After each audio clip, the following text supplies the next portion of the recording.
काशी कला कस्तूरी के सभी दर्शकों को, सभी नाज़रीन को मेरा आदाब, मेरा नमस्कार। आज का हमारा एक खास प्रोग्राम है, एक खास परिचर्चा पर आधारित हमारा प्रोग्राम है। एक ऐसी शख्सियत पर आधारित प्रोग्राम है जिसका समाज के क्रूर और निर्दयी लोगों ने सूरत तो बिगाड़ने की पूरी कोशिश की, लेकिन इन्होंने, इस शख्सियत ने अपनी सीरत को इतना निखारा कि कहीं बनारस की लता के खिताब से नवाजी गई, तो कहीं स्वर कोकिला के उपाधि से आपको अलंकृत किया गया, तो कहीं उद्यान प्रियदर्शी और वीर महिला के सम्मान से सम्मानित की गई। जी हाँ, ऐसी ही जीवट शख्सियत हमारे सामने है प्रोफेसर मंगला कपूर जी, जिनकी किताब सीरत पर आज परिचर्चा होगी। हमारे साथ अरविंद मिश्रा जी भी जुड़ चुके हैं।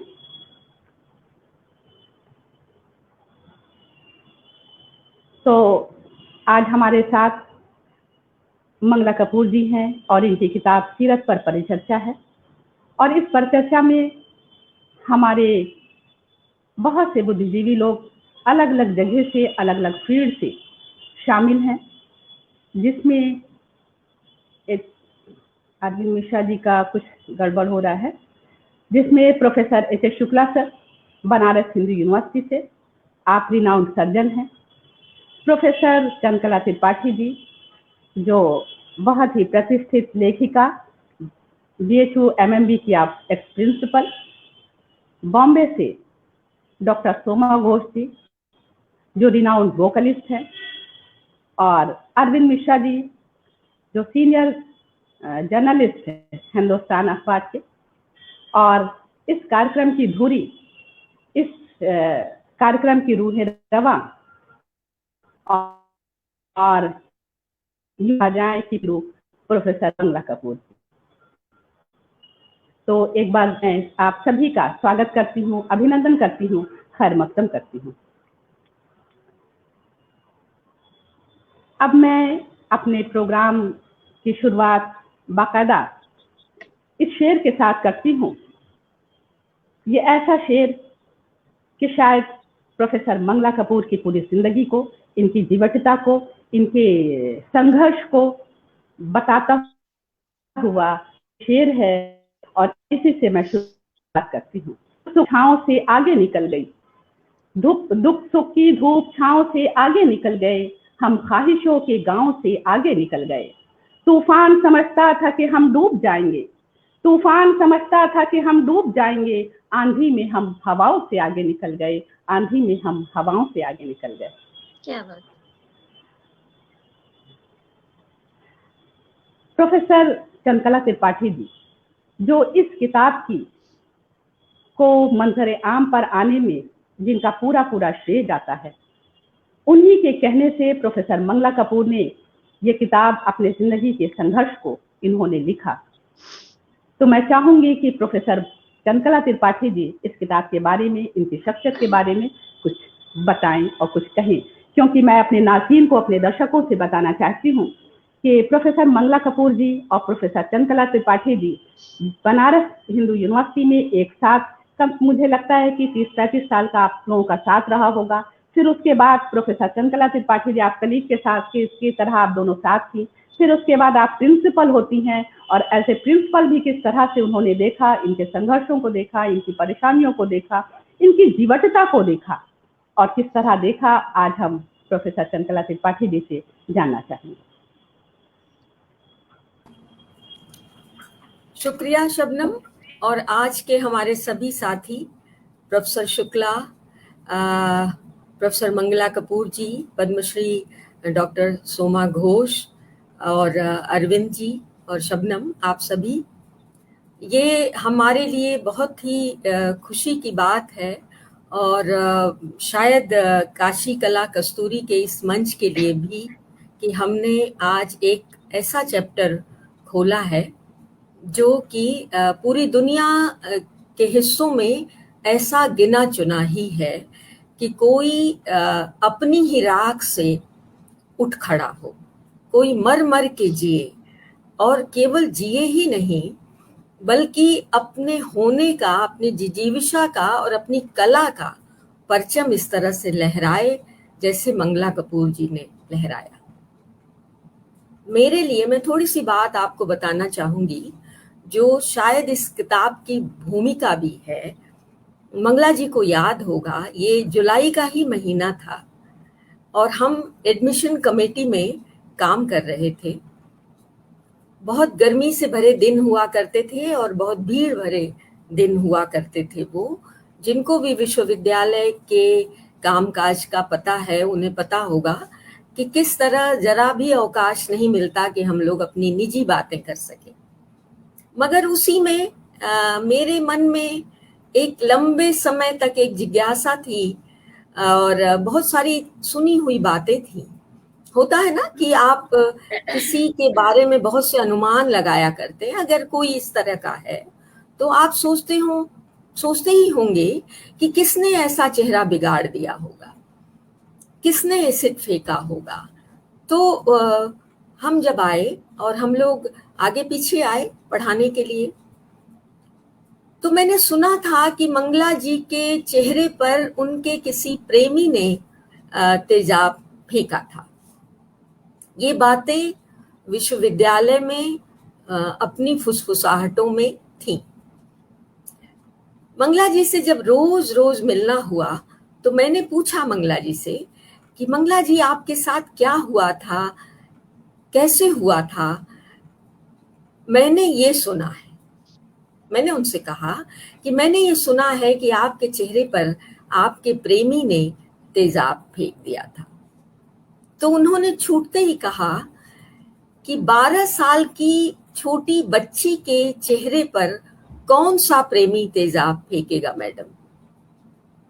तो मुझे बहुत बड़ी हैरत हुई और मुझे लगा मैं सकते में आ गई।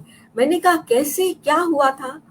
तो उन्होंने थोड़ी सी अपनी कहानी साझा की जिसके बारे में वो खुद भी बताएंगी और जरूरत पड़ी तो मैं भी बताऊंगी।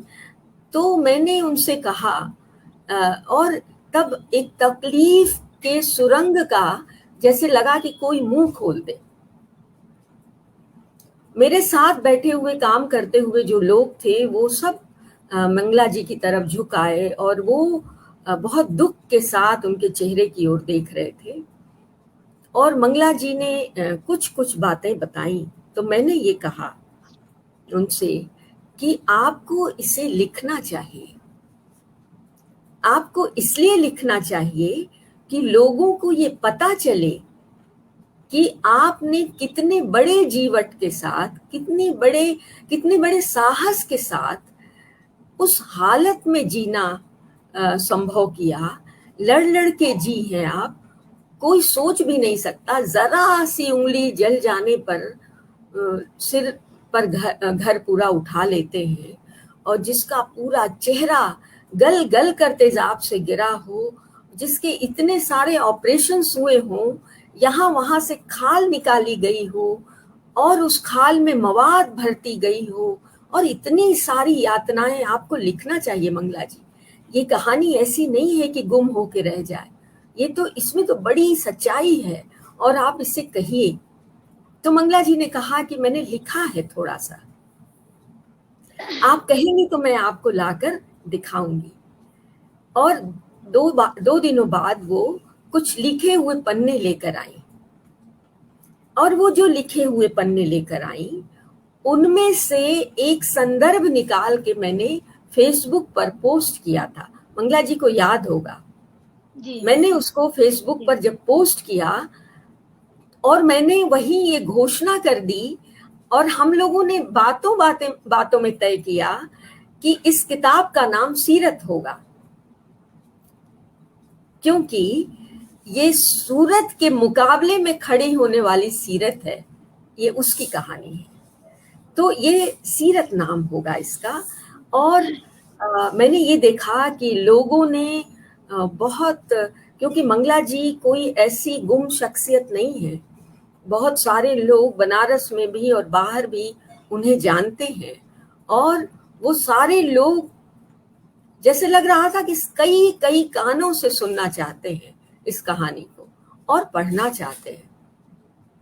और मंगला जी ने लिखना शुरू किया, और उसको लिखते हुए क्या हुआ ये तो मंगला जी बताएंगी, क्योंकि कई दिन जब मंगला जी नहीं आई एडमिशन कमेटी में, हम लोगों की टीम में, और उसके बाद उनके स्टूडेंट ने बताया कि उनकी तबीयत बहुत खराब है, तो मैंने पूछा कि क्या हुआ, तो बोली कि मैडम उनको हॉस्पिटल ले जाना पड़ा, उनकी तबीयत बहुत खराब है। फिर कई दिनों बाद जब मंगला जी आई और मैंने पूछा कि मंगला जी आपकी तबीयत क्यों खराब हो गई, तो उन्होंने कहा कि मैडम जब मैंने लिखना शुरू किया तो मेरे सारे दुख नए हो गए, और वो इतने नए हो गए कि मेरी तबीयत खराब हो गई। तो इसीलिए, और इस पूरी कथा से, जो कथा नहीं है जिंदगी है, जिंदगी तो बहुत बड़ी है, पूरी जिंदगी लिखी नहीं जा सकती, पूरे सागर की स्याही कम पड़े, है ना, और आसमान जितना कागज भी कम पड़ जाए, जिंदगी इतनी छोटी नहीं होती, उसमें बहुत से हिस्से होते हैं, घटनाएं होती हैं, लोग होते हैं, तो उसका कुछ सार सा आता है, छन कर आता है, और वो लिखा जाता है। और ये किताब जब पूरी होने लगी थी तो मैंने बोधि प्रकाशन के माया मृग जी से बात की, और वो इतने सहृदय व्यक्ति हैं, आज मैं उनको भी बधाई देना चाहती हूँ। मेरा तो ये अनुभव रहा है कि दुनिया को ऐसे प्रकाशकों की बड़ी जरूरत है जो केवल नफे नुकसान से काम नहीं करते। मैंने उनकी ख्याति तो बहुत सुनी थी, और मैंने मंगला जी से भी कहा, मेरी दोस्तों ने, गीता गिरोलिया ने मुझे बताया था कि वो बहुत ही बड़ी इंसानियत से भरे हुए हैं वो, आप उनसे बात करिए। तो मैंने बात की थी, और उन्होंने सहर्ष इसको छापना तय किया, और ये बहुत ही प्रसिद्ध प्रकाशन है, और बहुत अच्छी किताबें इन्होंने छापी। तो मुझे ऐसा लगता है कि ये किताब जो है वो अपने ढंग की अकेली किताब है। इसके बहुत से हिस्से हैं जिनके बारे में मैं भी बता सकती हूँ, मगर आज चूंकि लेखिका हमारे साथ मौजूद है और मैं ये चाहूंगी कि उनसे हम लोग सुने, वो ज्यादा अच्छा होगा। किसी दिन हम लोग, ये है किताब,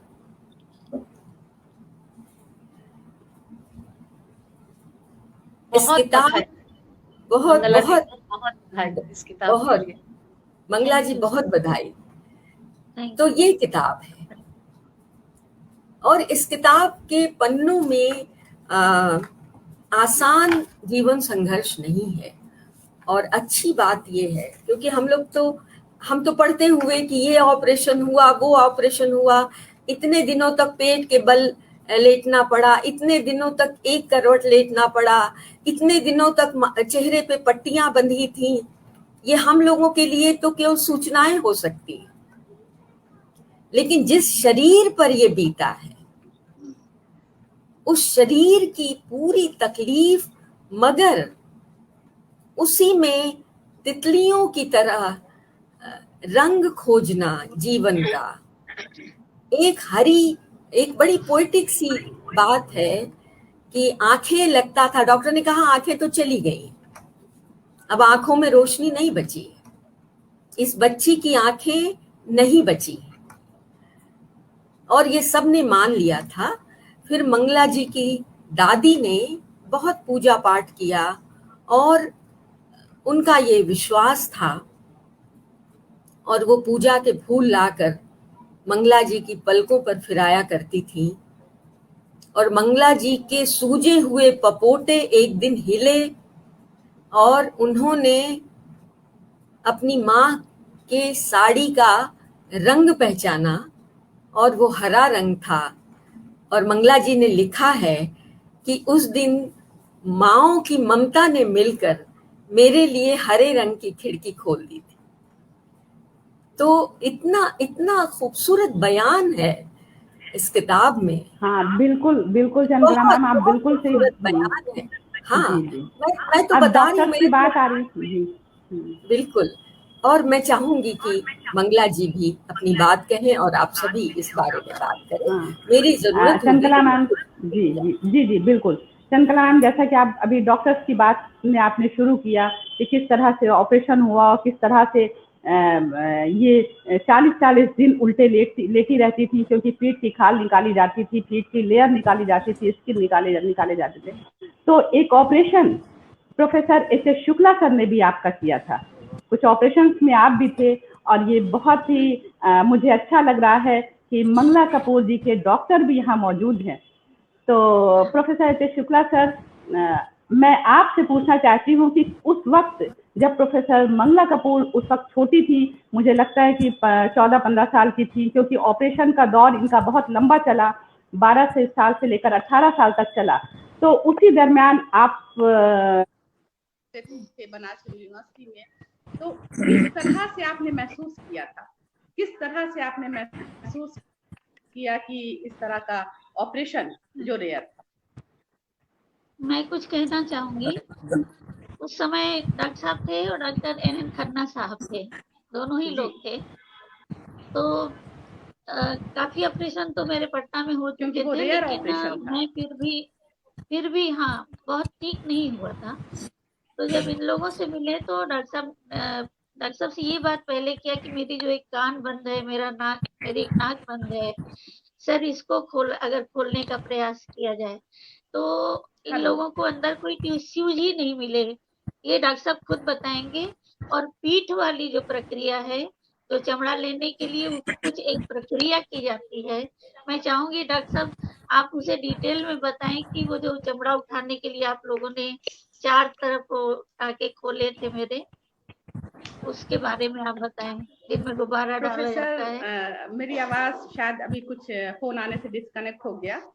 हेलो, आप मेरी आवाज शुक्ला सर सुन पा रहे हैं?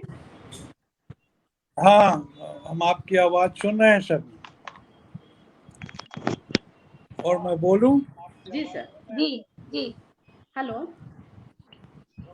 एक मैं सर, मैं आप मेरी बहुत आवाज ही सुन पा रहे हैं? मैं ये पूछ रही हूँ सर कि ये जी हाँ, जानना जी चाहती हाँ। हूँ।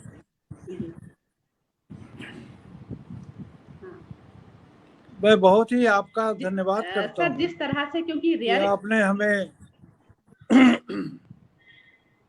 हमें इस बहुत ही इम्पोर्टेंट चर्चा में आपने हमें शामिल किया। मैं आपका बड़ा आभारी हूँ, क्योंकि ऑपरेशन तो हजारों होते हैं। हम ऑपरेशन नॉर्मल आदमी पे करते हैं, जिसमें हम चमड़े को खोलते हैं, अंदर का बीमारी निकाल के फिर स्किन को बंद कर देते हैं।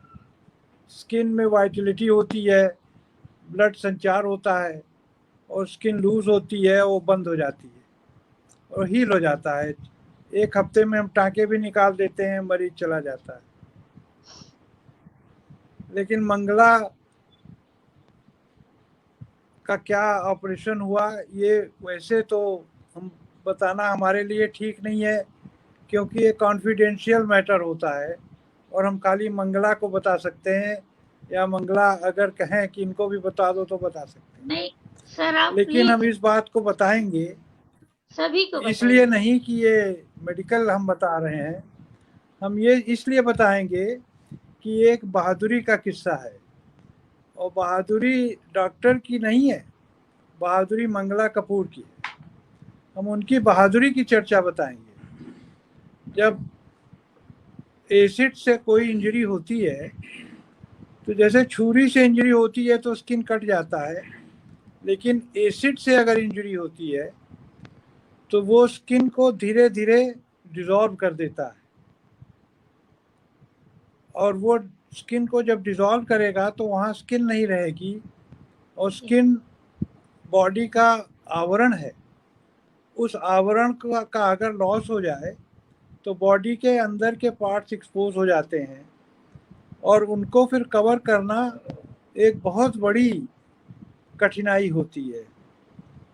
उस समय जब मंगला जी का ऑपरेशन हो चुका था बहुत, और हम भी थोड़े से पार्ट में इन्वॉल्व थे, तो मंगला जी की बहादुरी का ही हम चर्चा करते थे, क्योंकि पेशेंट तो रोते हैं, गाते हैं, कराना नहीं चाहते हैं, लेकिन मंगला ने इतना जोश दिखाया, इतना धैर्य दिखाया, और उनके इस ऑपरेशन को करने में, उनके जबड़े को खोलने में, और उनके दाहिने तरफ का फेस जो कि बुरी तरह झुलस गया था, बहुत कॉन्सेंट्रेटेड एसिड डाला गया था उनके ऊपर, स्किन गायब हो गई थी और फाइब्रस टिश्यू बन गया था। तो फाइब्रस टिश्यू बहुत कड़ा होता है, वो फैलता नहीं है। तो वहाँ पे नॉर्मल स्किन लाने के लिए पीठ बची थी, तो पीठ से स्किन आए कैसे? तो उसके लिए उसके अंदर इन्फ्लेटेबल बैलून डाले गए और उनको धीरे धीरे फुलाया गया, जिससे वहाँ की स्किन लूज हो जाए और फिर इसको किसी तरह से फेस के ऊपर लाया जाए। लेकिन मंगला जी ने बहुत वीरता का परिचय दिया, इसको एक्सेप्ट किया। देखिए, ब्रेन में तरह तरह के हार्मोन्स बनते हैं। पॉजिटिव माइंड के हार्मोन्स ऐसे होते हैं जो कि बहुत ही हेल्प करते हैं वुंड हीलिंग में, और Mangala excelled in this aspect. हम तो सोचते हैं कि हम लोग नेचर में रहते हैं, नेचर जिस तरह रीजनरेट करती है, आप आम का पेड़ काट दीजिए, रीजनरेट हो जाएगा, उसी तरह मंगला रीजनरेटेड, वो नेचर है, वो रीजनरेट करके ऐसी हो गई हैं कि अब उनमें फिर इतने अच्छे अच्छे फल। ये सीरत जो किताब है, ये बहुत दूर जाएगी ऐसे लोगों को ढाढ़स बनाने में, उनको हिम्मत देने में, और उनको सुकून देने में कि देखिए किस आंधी तूफान से निकल के ये आई हैं। आप देखते होंगे जंगलों में आग लगती है, पेड़ जल जाते हैं, लेकिन फिर कल्ला निकलते हैं, और फिर जो जंगल बनता है फिर उसी तरह हरा भरा हो जाता है। तो इस तरह से मंगला का पर्सनालिटी जो है हमारे लिए तो एक एग्जाम्पल है, क्योंकि हम तरह तरह के मरीज हम देखते हैं, लेकिन इस तरह का मरीज हमने नहीं देखा, जो कि मरीज नहीं, एक पार्टिसिपेंट था प्रोसेस में, और उसी पार्टिसिपेशन की वजह से ये संभव हो सका कि उनके वुंड्स हील हुए। लेकिन बॉडी एक पार्ट होती है और माइंड दूसरा पार्ट होता है। आप किसी को बुरा कह दें तो उसके माइंड पे चोट पहुंचती है, खाना भी छोड़ सकता है, दुश्मनी ले सकता है। लेकिन मंगला जी ने उस इंसिडेंट्स को भी अपने ऊपर नहीं लिया और उसको माफ करने की कोशिश की, नेचर की तरह, जैसे नेचर ऐसा करती है। तो हम कहते हैं Mangala is excellent example of how nature regenerates, and how a human being can regenerate in spite of all the odds. Odds may be physical, may be injury, may be verbal abuse, may be anything, but how it regenerates. Mangala ji के story के कम से कम 4 और 5 aspects हैं, 4 और 5 आयाम हैं जो कि लोग सीख सकते हैं। हमने किताब पढ़ी, बहुत पूरी नहीं पढ़ पाया, लेकिन पढ़ने में हमें दिक्कत हो रही थी, क्योंकि पढ़ते पढ़ते हमें रेस्ट लेने की ज़रूरत पड़ती थी। जैसा मैडम चंद्रकला जी ने कहा कि उनको लिखने में दिक्कत हो रही थी, तो हमें पढ़ने में दिक्कत हो रही है। पढ़ने में दिक्कत इसलिए हो रही है कि माइंड जो है वो जब इन चीज़ों को देखता है तो उसको एक्सेप्ट करने की जो क्षमता होती है वो उससे ज़्यादा नहीं होती, वो धीरे धीरे बढ़ती है। और मंगला जी तो 12 साल में इंजरी हुई इनकी, और हम लोग भी समझते थे किसी प्रेमी ने छोड़ा है, लेकिन बाद में पता चला कि ये सब क्यों हुआ, और उससे और दुख हुआ। तो मंगला जी की कहानी हमारे ख्याल से हम डॉक्टरों के लिए भी, हमारे लिए भी एक बहुत ही ज्वलंत उदाहरण है कि हमारी एक्सपर्टाइज नहीं, पेशेंट की हिम्मत और उसकी बहादुरी और उसका मेंटल मेकअप जो है वो डिसाइड करता है। कहावत भी है, I operate, God heals, but God heals through the person on whom we have operated, and Mangala ji is उसका एग्जाम्पल।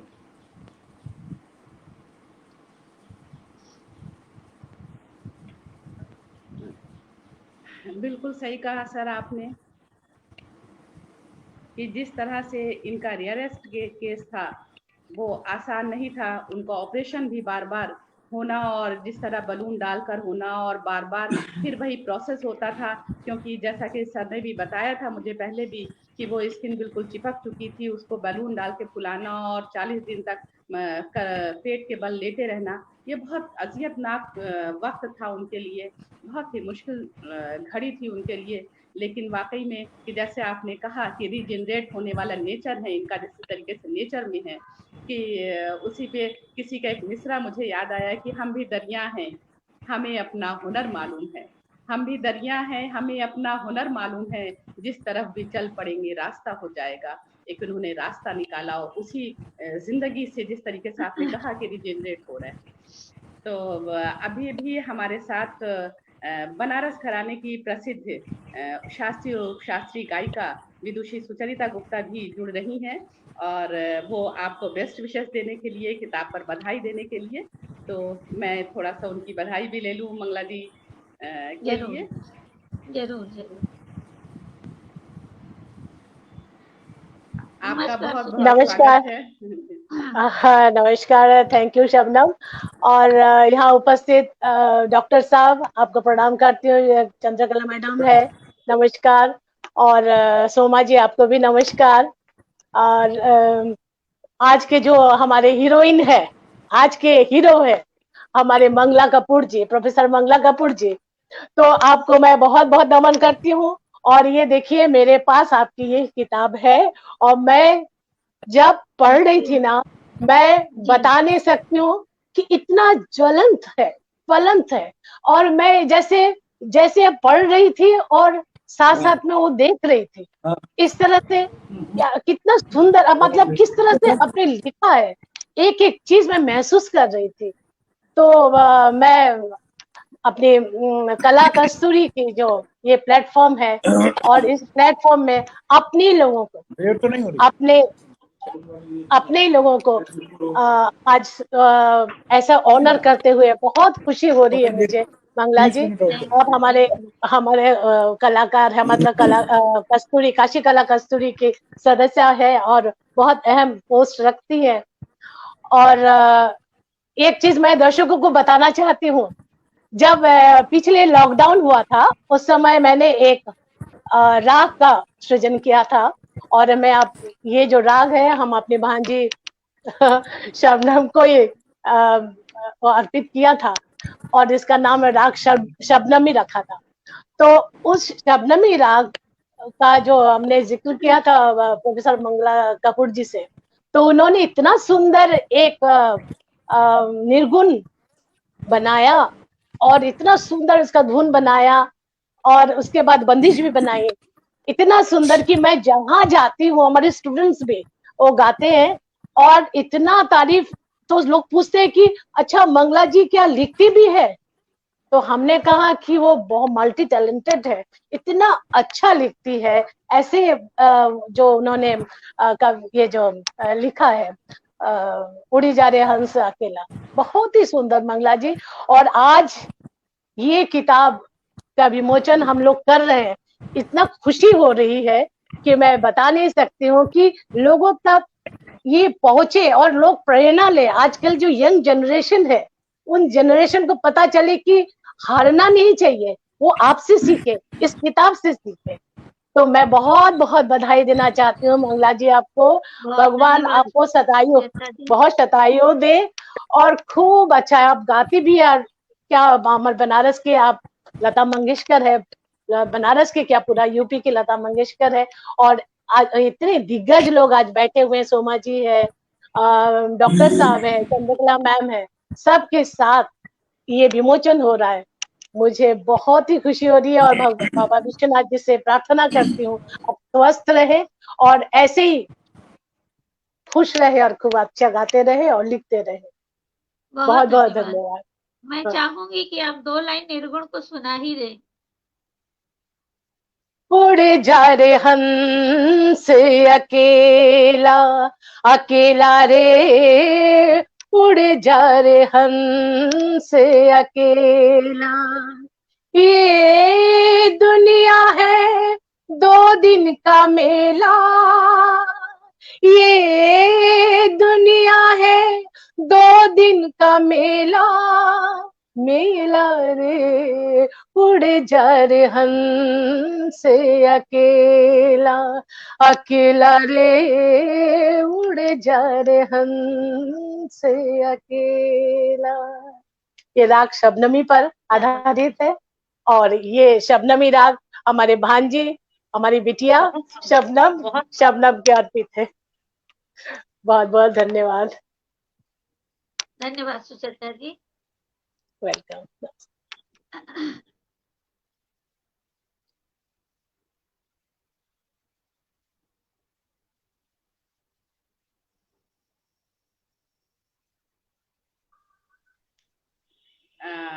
एक हिसाब से अब हमारे सामने डॉक्टर सोमा घोष जी, जो प्रोफेसर मंगला कपूर की आप जूनियर रही हैं, और सबसे अहम बात तो ये है कि बीएचयू से जब आप जाती थी, शायद पक्के महल की तरफ प्रोफेसर मंगला जी का घर था, और आप और सोमा जी का साथ में ही आप लोग यूनिवर्सिटी से गोदौलिया तक पैदल साथ में ही आप दोनों का जाना होता था। जी, आप दोनों का जाना होता था।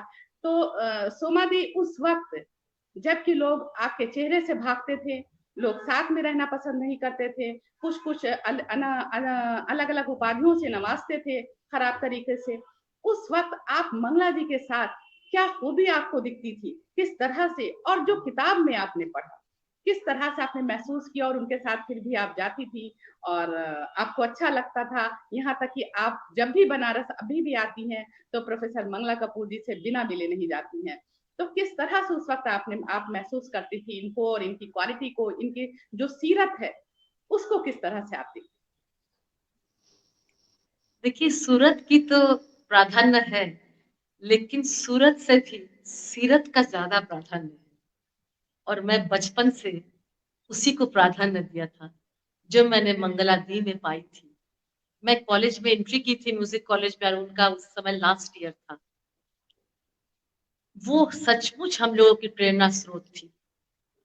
कभी भी उनके सूरत पर हमारी नजर नहीं गई। हमें तो वो आज भी बहुत खूबसूरत लगती है, अभी भी बैठी है कितनी सुंदर लग रही है, क्योंकि उनकी सीरत इतनी स्ट्रांग है कि वो सचमुच वर्सेटाइल है। वो बहुत अच्छी लिखती है, बहुत अच्छी कंपोज करती है। सबसे पहले उनका जो प्रेजेंटेशन, सुर की लगाव और इमोशन, सब लोग तो गाते बजाते, लेकिन उनके गाने में जो उन्होंने जो पीड़ा, शारीरिक पीड़ा सही थी, वो उनके संगीत पे आया था, और वो लोगों को खींचता था, मुझे भी खींचा। मैं उनकी बहुत कॉम्पोजिशन गाई हूँ, और सचमुच इतना पीड़ा सह सह कर उन्होंने अपने आप को इतना स्ट्रांग बनाया, क्योंकि उनकी तबीयत हमेशा खराब रहती थी। इतने ऑपरेशन के बाद तो खड़ा होना भी मुश्किल है, कि इम्यूनिटी खत्म हो जाती है शरीर की, लेकिन उन्होंने अपने मन को, अपने सीरत को इतना स्ट्रांग किया कि वो उनके लिए गौण हो गया था। क्योंकि उस समय भी वो कॉलेज की हीरोइन थी, कुछ भी फंक्शन होता था तो मंगला दी ही ऑर्गेनाइज करती थी, और हम लोग ऐसे देखते थे उनको कि उनमें ये क्या कैपेसिटी है। एक कहते हैं ना कि एक हीरोइन जैसी जो रोल होता है, रोल मॉडल, कि सब लोग उन्हें मानते हैं। सिर्फ मैं ही नहीं, सब लोग उन्हें मानते थे। कॉलेज में जितने भी स्टूडेंट्स थे, मंगला दी को सब उनकी एक बात को सराखों रखते थे, उनकी कॉम्पोजिशन। और मैंने एक घटना सुनी थी, तब मैंने मंगला दी से मिली भी नहीं थी, और मैं बहुत मिलना चाहती थी। मेरे बड़े भाई के एक मित्र, मंगला दी की एक प्रोग्राम, उस समय मंगला दी को पैसे की जरूरत थी, उनकी ऑपरेशन हो रही थी, क्योंकि ठीक होने के बाद भी उनके अनगिनत ऑपरेशन हुए कि प्रॉपर एक चेहरा जब तक ना बने लोगों के सामने आने के लिए। तो वो गाती थी, स्टेज के पर्दे के पीछे गाती थी, क्योंकि वो उस मेरे बड़े भाई के मित्र ने मुझे ये घटना कहा था कि वो उस समय सत्यम शिवम सुंदरम फिल्म आई थी मार्केट में, और बहुत वो गीत पॉपुलर था, सत्यम शिवम सुंदरम, और वो पर्दे के पीछे से गा रही थी। पब्लिक परेशान हो गए कि ये रिकॉर्ड चला रहे हैं, झूठ बोल रहे हैं, कोई गा रही है। तब ऑर्गेनाइजर ने कहा कि झूठ हम नहीं बोल रहे हैं, आप इनकी सूरत को नहीं देख सकेंगे, इसलिए वो पर्दे के पीछे से गा रही है। तब पब्लिक ने कहा, सब उनकी ही बात कही हुई मुझे आज भी याद है, क्योंकि वाकई आज भी मैं अंदर के सौंदर्य को ही प्राधान्य देती हूँ कि वो सौंदर्य अगर है तो वो बाहर से भी सुंदर है, उसकी कोई कुरूपता नहीं है, जो मंगला जी इसकी प्रमाण है। तो लोगों ने चिल्लाने लगे, नहीं झूठ बोल रही है, नहीं रिकॉर्ड चलाया गया है, हम देखना, जो इतना अच्छा गाती है हम उनका चेहरा देखना चाहते हैं। तो पर्दा खुला गया, बोले कि हाँ वो खूबसूरत है, जो इतना अच्छा गा सकती है उसका क्या उनकी बदसूरती है। हाँ देखिए, लोगों का भी चाहत देखिए, उनको तो एक तरफ भगवान ने उनसे इतना लूटा, लेकिन एक तरफ तो इतना भी दिया, उनके ये जो गुण था, कला, कंठ, ईश्वर ने उनका एक तरफ से जितना ही मारा है, लेकिन कंठ तो दिया था ना ईश्वर ने, तो हम ईश्वर को दोष भी नहीं दे सकते। बैलेंस कर दिया उन्होंने कंठ को देकर, कि लोग फिर बोले कि नहीं सामने लाइए, तो वो उनको सामने लाया गया और वो लोग उनको देख के रो रो के उनके गाना सुने। ये है हमारे मंगला कपूर जी, हम लोग सबकी दीदी। और क्या कहेंगे, उनकी आज भी मैं कहती हूँ, क्योंकि उनकी कॉम्पोजिशन मुझे बहुत पसंद है, क्योंकि उनकी कॉम्पोजिशन में पुकार है। जो कोई भी चीज देखिए, कोई भी लड़की कितनी भी खूबसूरत हो, लेकिन उसके अंदर अगर प्राण नहीं है ना, तो खूबसूरती नहीं दिखती है। लेकिन उसके अंदर अगर वो खूबसूरत नहीं भी हो, लेकिन उनके अंदर अगर वो प्राण है ना, जो इंसान को इंसान जिसे कहते हैं कि वो प्राण ही खूबसूरती है। और मंगला दी कोई भी, जैसे मैंने शिव तांडव गाया, वो कंपोजिशन मंगला दी की है। जटाटवी गलज्जल प्रवाह पावित स्थले गले वलंब लंबितम भुजंग तुंग मालिका, ये उनका कंपोजिशन है। फिर जब शहीद श्रद्धांजलि किया था हमारे हस्बैंड शुभंकर घोष जी ने बॉम्बे में, आपको मालूम है 26 नवंबर को जो टेररिज्म अटैक हुआ था ताज में, तो मुझे मंगला दी ही याद आई कि ये जो पीड़ा, ये जो वीर गति पाए जिन जवानों ने, जिन लोगों ने, उनकी पीड़ा को शायद मंगला दी ही महसूस कर सकती है, वही इसको कंपोज कर सकती है। तभी मैं मंगला दी के पास गई कि ये गाना किसी ने बंबई में किसी ने लिखा था, आप कंपोज कर दो। उन्होंने बहुत खूबसूरत 3 गानों का उन्होंने कंपोजिशन किया था, एक गाना उन्होंने खुद ही लिखा था, उनका ही कंपोजिशन था। मैंने गाई वो, पूरा बम्बई के कमिश्नर से लेके बड़े बड़े होम मिनिस्टर सब लोग आए थे, उद्धव ठाकरे सब लोग आए थे। हमारे हस्बैंड ने एक फिल्म बनाए थे, उसमें वो गाना डाला हमने। इतनी सुंदर गाना थी। मैं एक लाइन पेश करती हूँ। हे वीर, हे वीर, हे वीर नमन, हे धीर नमन,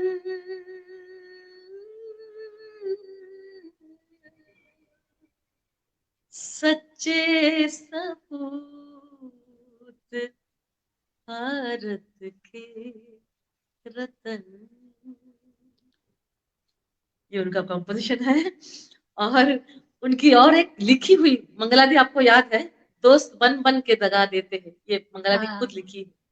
उन्होंने भारत को सोच के, भारत माता को कई जगह कि भारत में सब लोग आते हैं, सब लोग आते हैं, लेकिन सब टेररिस्ट आके गद्दारी करके चले जाते हैं। माँ तो सबको छुपा लेती है, शरण देती है, फिर ऐसा क्यों होता है? उनकी क्या सुंदर लाइनें हैं कि दोस्त बन बन के दगा, क्या है, दोस्त बन बन के दगा करते हैं,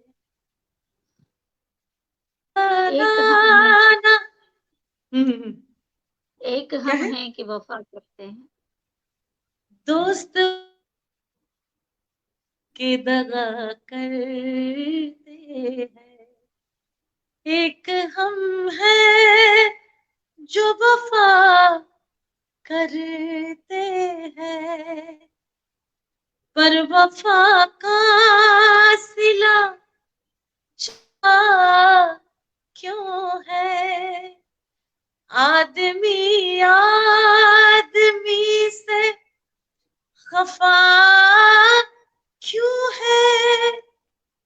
भी उनकी लिखी हुई है। मैं उनकी कितनी तारीफ करूं, जितना भी तारीफ करूं तो कम पड़ जाता है। और मैंने एक किताब पढ़ी और ये किताब देखिए, आजकल कोई भी यंगस्टर स्ट्रगल को, संघर्ष को समझते ही नहीं। मैं समझती हूँ ये हमारे पेरेंट्स की भी गलती है।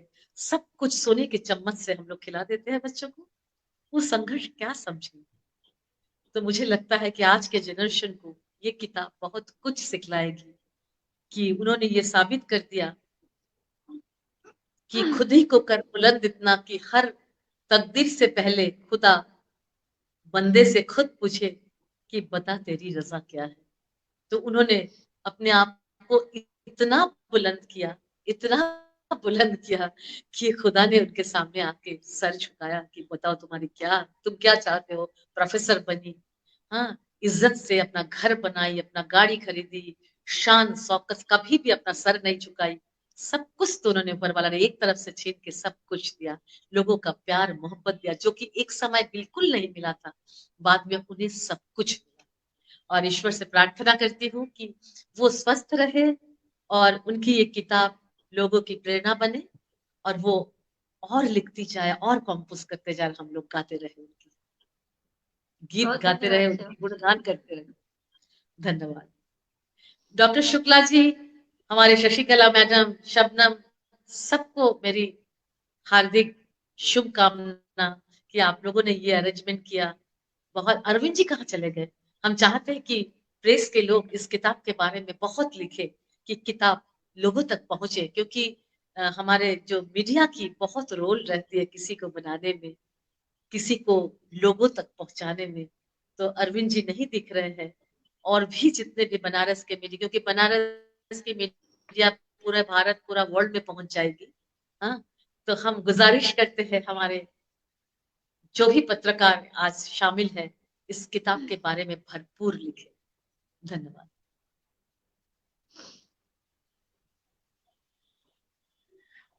अरविंद जी बार बार कनेक्ट हो रहे हैं सोमा जी, लेकिन वो हो नहीं पा रहे हैं। कुछ वो गोल गोल घूम रहा है, वो सर्च कर रहा है, शायद कनेक्टिविटी की प्रॉब्लम है। लेकिन कनेक्ट जैसे ही होते हैं, नेटवर्क में आते हैं, मैं उनको वो टेलीफोन से हमारे कह दूंगी, उनके साथ मेरा बहुत अच्छा रिश्ता है, बहुत अच्छा रिश्ता है। मैं उनको ये बात टेलीफोन से बात में कह दूंगी कि भरपूर लिखे किताब के बारे में। और ऐसे ही तो हमारे दिल खुश हो गया कि सब सारे अपने लोग बैठे हैं। डॉक्टर साहब से, डॉक्टर शुक्ला जी से तो हमारा कितना पुराना परिचय है। मेरी गुरु माँ की उन्होंने ऑपरेशन किया था, मेरी गुरु माँ की बेटी की उन्होंने ऑपरेशन किया था। शशिकला जी तो एक जिंदा दिल, कितना सुंदर शुरुआत किया उन्होंने। सोमा जी, आपने तो मुझे Chandrakala ji, sorry, extremely sorry, मैं इनका गलत नाम ले लिया, प्रोफेसर चंद्रकला जी। सोमा जी ने मुझे मेरा घर दिलाया था। Thank you Soma ji. How can I forget Soma ji. Nice to meet you everybody. और हम दुआ करते हैं ईश्वर से, अल्लाह से, कि ये किताब पूरा वर्ल्ड में चला जाए, इसका इंग्लिश ट्रांसलेशन हो, इसकी मराठी ट्रांसलेशन हो, हर लैंग्वेज में ये किताब लोगों तक पहुंचे। मंगला मैम, आप कोई अपना गलती से माइक म्यूट कर किसी के ऊपर लीजिए। एसिड न डाले। माइक म्यूट कर लीजिए मंगला मैम अपना। अरविंद मिश्रा जी बार बार जुड़ रहे हैं, बार बार मैं उनको कनेक्ट कर रही हूँ, लेकिन इस तरह से वो पूरी तरह से लगे हुए हैं कि कैसे ही मैं कनेक्ट हो जाऊं, लेकिन हो नहीं पा रहे हैं। और सोमा दी, आपने सही कहा कि इस किताब का हर लैंग्वेज में, हर भाषा में इसका तर्जुमा होना चाहिए, इसका ट्रांसलेशन होना चाहिए, बल्कि एज इट इज अपने अपनी भाषा में।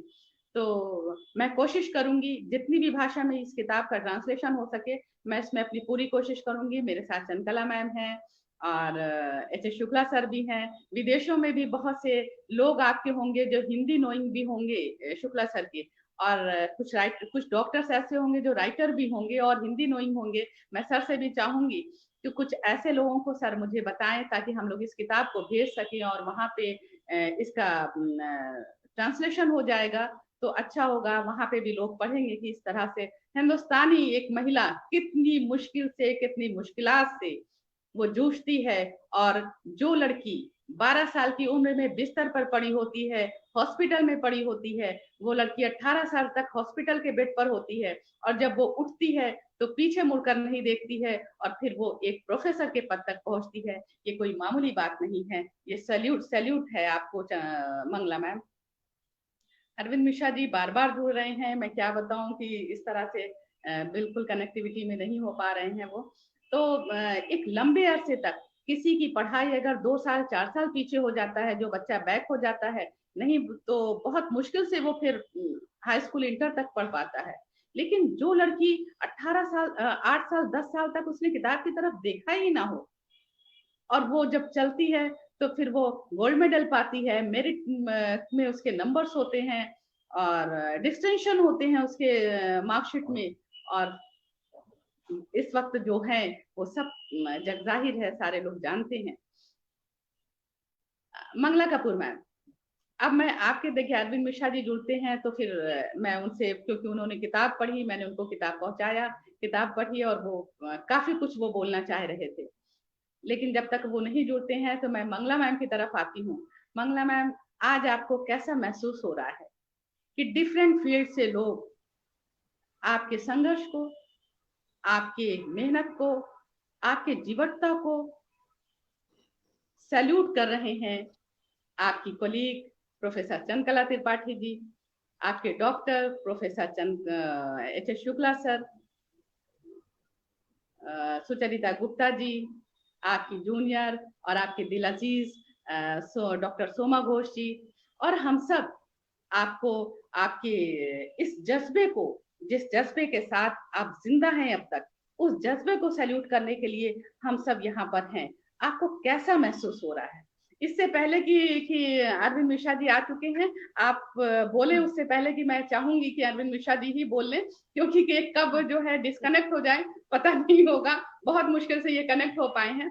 तो अरविंद मिश्रा जी, सोमा घोष जी ने अभी ये कहा कि मैं चाहूंगी कि बनारस के हर पेपर में इस किताब का पूरी तरह से होना चाहिए, बल्कि सोमा दी आप खुद बोल दीजिए, और आप ये आपकी जिम्मेदारी है अरविंद भैया कि आप सारे मैं अभी पेपर्स यही में बोलना आप चाहूंगी ये आपकी कि जिम्मेदारी अरविंद जी का कलम में बहुत ताकत है। अरविंद जी के कलम में बहुत ताकत है, जो कि मैं देख चुकी हूँ और देख रही हूँ। तो ये जो ताकत है कलम की, ये मंगला दी की इस किताब के लिए जरूर इस्तेमाल कीजिएगा कि ये किताब हर लोगों तक पहुंचे। ये मेरी गुजारिश है आपसे। जी बिल्कुल। मैं यहाँ पे इस गोष्ठी में जितने भी लोग शामिल हैं, मैं उनमें सबसे जूनियर हूँ और अपने मैं सभी सीनियर्स को प्रणाम करता हूँ। और आज डॉक्टर साहब को मैं सुन रहा था अभी, इसके पहले भी कई बार चर्चा हुई है शबनम जी के साथ, सुचरिता दीदी के साथ। मंगला जी के जो संघर्ष की बात है, जब मैं परसों मुझे शबनम जी ने सीरत ला कर दी और मैंने इसको पढ़ना शुरू किया, तो इस पूरी किताब में 20 अध्याय में सारी बातें आपने कही हैं, और इसमें जो सबसे छोटा एक अध्याय है 37 नंबर पेज पर, उसको पढ़ते हुए मैं कई बार रुक गया, और उसको पढ़ते पढ़ते मतलब 1 बार 2 बार 3 बार 4 बार मैं कई बार उस अध्याय को पढ़ा, और हर बार उन शब्दों में से एक जो नई अनुभूति मुझे हो रही थी। ये इस पूरी पुस्तक का सबसे छोटा अध्याय है, जो सिर्फ एक पन्ने में सिमटा है, मगर इस एक पन्ने में जो दर्द सिमटा है, जो बातें हैं, मैं उनको जब भी जितनी बार पढ़ रहा हूँ उतने बार मैं भावुक हो जा रहा हूँ। मंगला जी लिखती हैं कि मुझे लेकर माँ बाबा बहुत परेशान रहने लगे थे, मैं घर के अंदर कैद होकर रह गई थी। अब माँ की सारी खिजलाहट मुझ पर उतरने लगी थी। उन्होंने गृहस्थी के कामकाज मुझसे करवाने शुरू कर दिए थे। कोयले की भट्टी मेरे सामने जलाकर रख दी जाती थी और करीब 9 लोगों की रोटी मुझे बनानी पड़ती थी। ये दृश्य मैं कल्पना कर रहा था कि उस दौर में इतने तमाम जख्मों को अपने शरीर पर लेकर कोई किशोरी किस तरीके से उस हालात से गुजर रही होगी। मैं बार बार उसकी कल्पना में डूब जाता था और मैं वो विजुलाइज करने लगता था कि वो भट्टी जल रही होगी, उससे आंच निकल रही होगी, और इस तरह से जख्मी चेहरा लेकर उसके सामने, उस तपती आंच के सामने बैठना, 9 लोगों के लिए रोटी बनाना। और आज के दौर के हिसाब से अगर देखें तो 9 लोगों के लिए शायद उतनी रोटी नहीं बनती होगी अब जितनी उस समय, क्योंकि लोगों की खुराक भी उस समय ज्यादा थी। तो वो एक सारा जो चित्र मेरे जहन में बन रहा था, मैं बार बार उस संघर्ष को याद करने की कोशिश कर रहा था। और ये सीरत वास्तव में आज की युवा पीढ़ी के लिए बहुत बड़ा सबक है। आज जब बच्चे मामूली से एग्जाम में थोड़े कम नंबर आने के बाद हतोत्साहित हो जाते हैं और आत्महत्या जैसी विचार उनके मन में आने लगते हैं, सोचिए मंगला जी का संघर्ष, मंगला जी का की जद्दोजहद उस मामूली सी परीक्षा के आगे कितना बड़ा है। और उस जद्दोजहद को उसे उन्होंने कभी हार नहीं मानी, उससे लड़ती रही। और ये जो फाइटिंग स्पिरिट है आपकी, उसी ने आपको खड़ा रखा और आज एक ये प्रेरणा है हम लोगों के लिए। इसके पहले भी मुझे मौका मिला था आपके इस आत्मकथा पर कुछ लिखने का, और जब जब मुझे मौका मिलेगा तब तक मैं लिखूंगा और नए तरीके से लिखूंगा। जो अपेक्षाएं हैं आप लोगों की मुझसे कि मैं अपनी लेखनी के माध्यम से आपकी बातों को, आपके संघर्ष को, आपके जीवन के उन आयामों को जिन पे आम आदमी सोचना भी नहीं चाहता, उन चीजों को मैं जनता के समक्ष रखूं, पाठकों के समक्ष रखूं, बिल्कुल रखूंगा। और एक बात मैं विशेष रूप से कहना चाहूंगा, इस पूरी आत्मकथा को पढ़ते हुए मुझे एक बार भी ऐसा एहसास नहीं हुआ कि इसमें कुछ भी बनावटी कर लिखा गया है। जो है, जैसा है, जिस परिवेश में है, उसको हूबहू रखा है आपने, बिना किसी लाग लपेट के, बिना किसी संकोच के। ये एक बहुत बड़ी हिम्मत की बात है कि सच को सच के रूप में समाज के सामने रख देना। बहुत से लोगों की आत्मकथाएं मैंने पढ़ी हैं, बड़े बड़े कलाकारों की, बड़े बड़े चित्रकारों की, मगर कहीं न कहीं उसमें एक कहानी का जो तत्व है वो शामिल होकर उसको एक फिक्शन का रूप दे देता है। मगर मंगला कपूर जी ने जो लिखा है वो हूबहू अनुभव किया हुआ सच है, जिया हुआ सच है, और उसमें कोई बदलाव नहीं है। ये उनकी लेखनी को पढ़ते हुए मुझे लग रहा है। अगर मैं समझता हूं कि अगर मंगला जी संगीतकार ना होती तो बहुत बड़ी राइटर होती, क्योंकि जिस सादगी से आप अपनी बात कहती हैं वो सादगी अपनी लेखनी में लाना बहुत बड़ी बात है। मैं आपको बहुत बहुत धन्यवाद देता हूं और अनुरोध करता हूं शबनम जी से कि इस बातचीत के सिलसिले को आगे बढ़ाएं।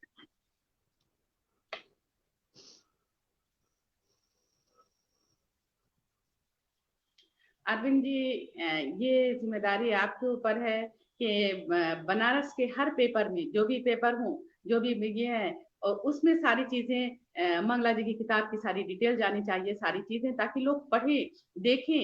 एक तो इनको, इनके जज्बे को सैल्यूट करें और सबके लिए प्रेरणा बने, हर कोई पेपर में पढ़े इस आज की चीजों को, बातों को, जो भी चीजें हैं।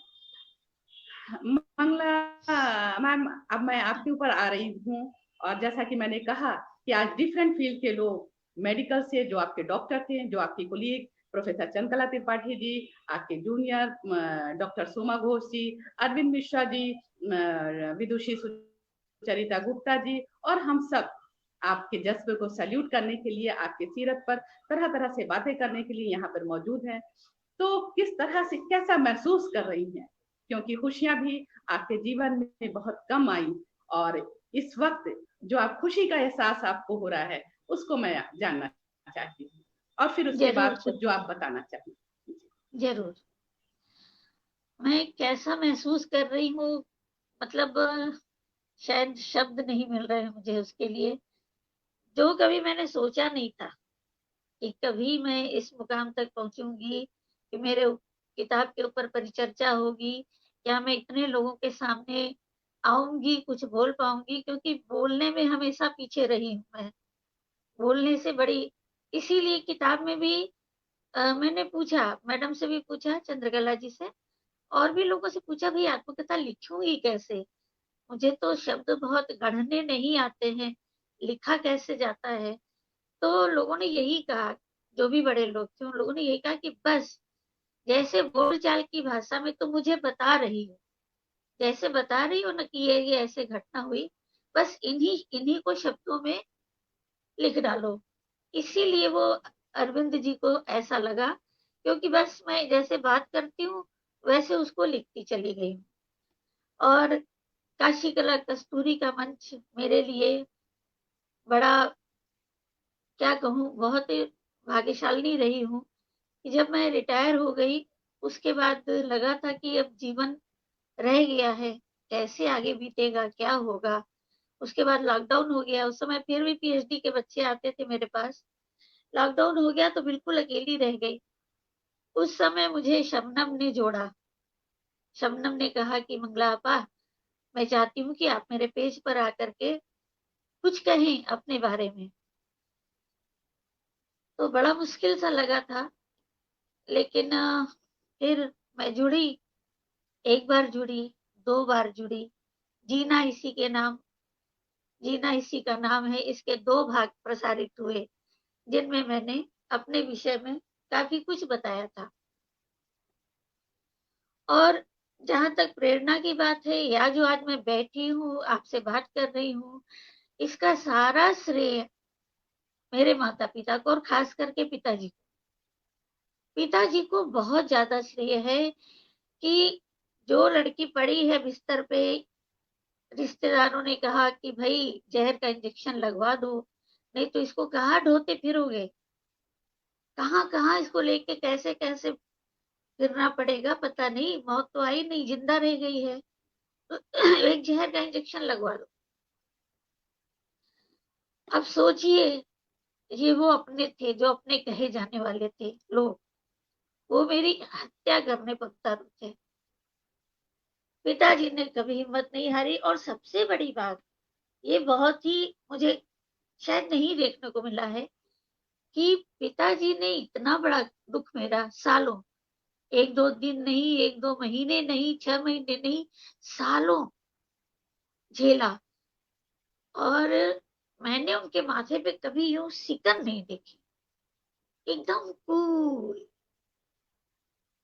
एकदम कूल, मतलब ऐसी पर्सनालिटी, ऐसा व्यक्तित्व मेरे आगे से अभी तक नहीं गुजरा है। और बोले नहीं बिटिया, और हमेशा बिटिया कह के ही बात करते थे।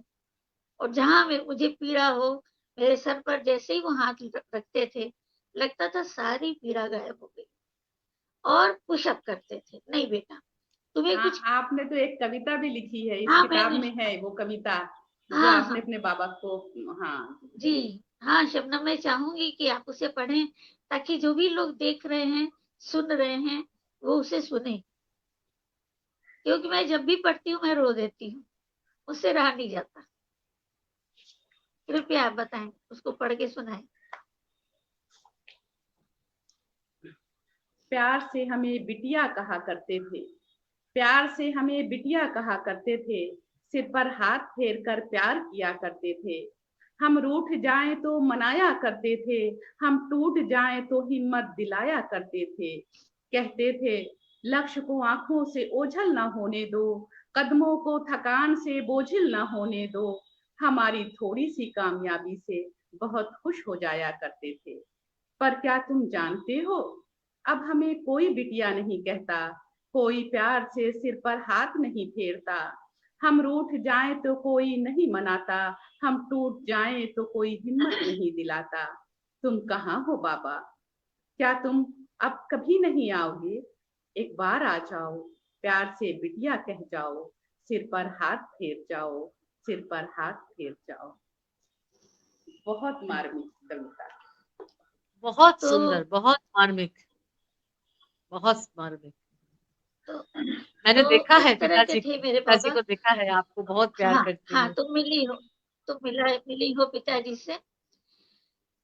तो मैं थक हार के बैठ भी जाया करती थी, क्योंकि इस सूरत को लेके बाहर निकलना और अनेक उपाधियां लेकर के लौटना, तो मैं यूं कपड़ा बांधे रहती थी और एक कपड़ा यहाँ से बंधा होता था, खाली आंखें दिखाई देती थी, उस पर भी ताने सुनने को मिलते थे।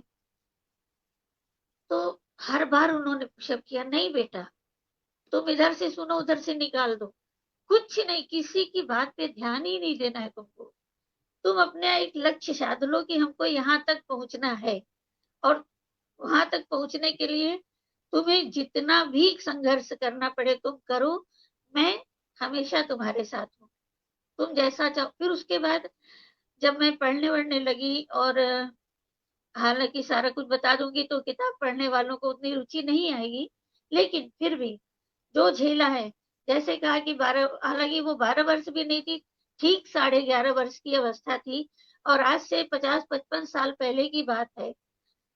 लोगों को ये कहने में थोड़ी भी, और वो भी ऐसा परिवार के बारे में आप लोगों ने पढ़ा होगा कि हम लोग के समय ऐसा नहीं था कि लड़कियां अकेले बाहर चली जा रही हैं, घूम फिर आ रही हैं, बस घर से स्कूल जाना, और भी भाई के साथ। छोटा भाई मेरे साथ साथ पढ़ता था, उसके साथ स्कूल जाना और घर लौट आना, या कभी मौसी के यहाँ जाना हो तो माता जी के साथ जाना और फिर घर लौट आना। इसके अलावा कहीं निकलने की कोई, और वो भी बच्चा। हम लोग के समय में 11.5 वर्ष की न टीवी थी, न कुछ ऐसा था जिसकी वजह से मन में कोई विकार और इस तरह की चीजें आ सके, ऐसा कुछ नहीं था।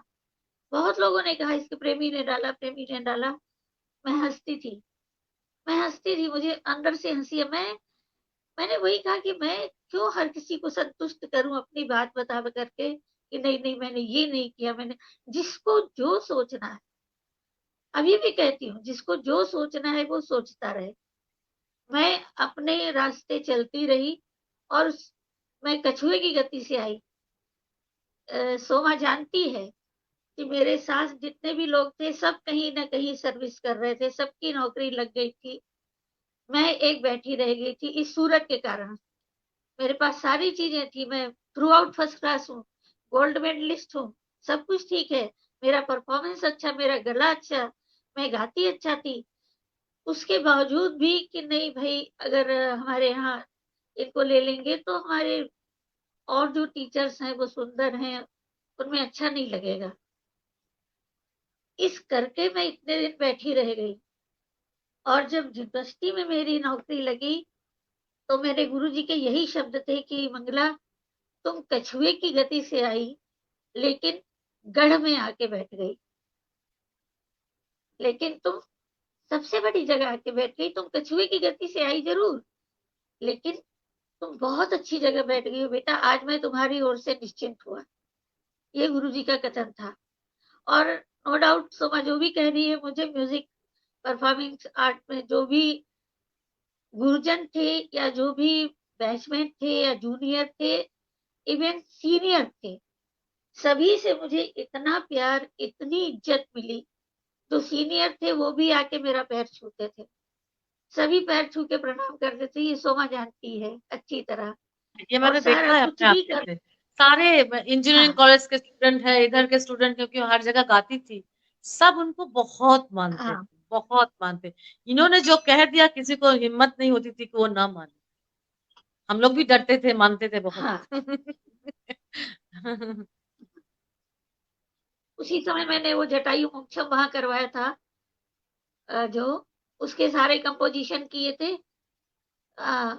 आलोक के लिए, और वो एक जो ग्रुप सॉन्ग कराया था तेरी गोदी में, तुम सभी लोग उसमें थे। बिल्कुल बिल्कुल। हाँ, तो बहुत सुंदर, आज भी मेरे कानों में गुजता है वो गाना। हाँ, वो सारे कंपोजिशन किए। फिर मुझे आज भी याद है, जब मेरा अपॉइंटमेंट हुआ था तो रस्तोगी साहब थे, आरपी रस्तोगी वाइस चांसलर थे। तो मैं जहां भी जाती थी प्राइज वगैरह भी जीत के लाती थी, और उस समय मैं चर्चित थी पूरे कैंपस में गाने के मामले में।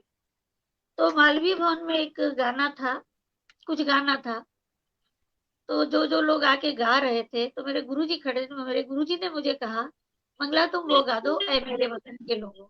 मैंने कहा ठीक है गुरुजी। मैंने ऐ मेरे वतन के लोगों वहां शुरू किया, पिन ड्रॉप साइलेंट, कुछ बच्चे जो पीछे खड़े हो करके, और रस्तोगी साहब की आंखों से आंसू गिर रहे। ये बहुत अविश्वसनीय घटना है कि उनकी आंखों से आंसू निकल रहे थे इस गीत को सुन करके।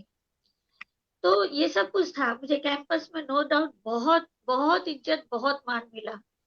फिर ये भी कहने में नहीं हिचकूंगी कि जब मैंने जॉब ज्वाइन किया, महिला महाविद्यालय में आई, तो वहां भी अधिकतर लोग, चूंकि अधिकतर लोगों को यही मालूम था कि मेरे प्रेमी के कारण ये घटना हुई है।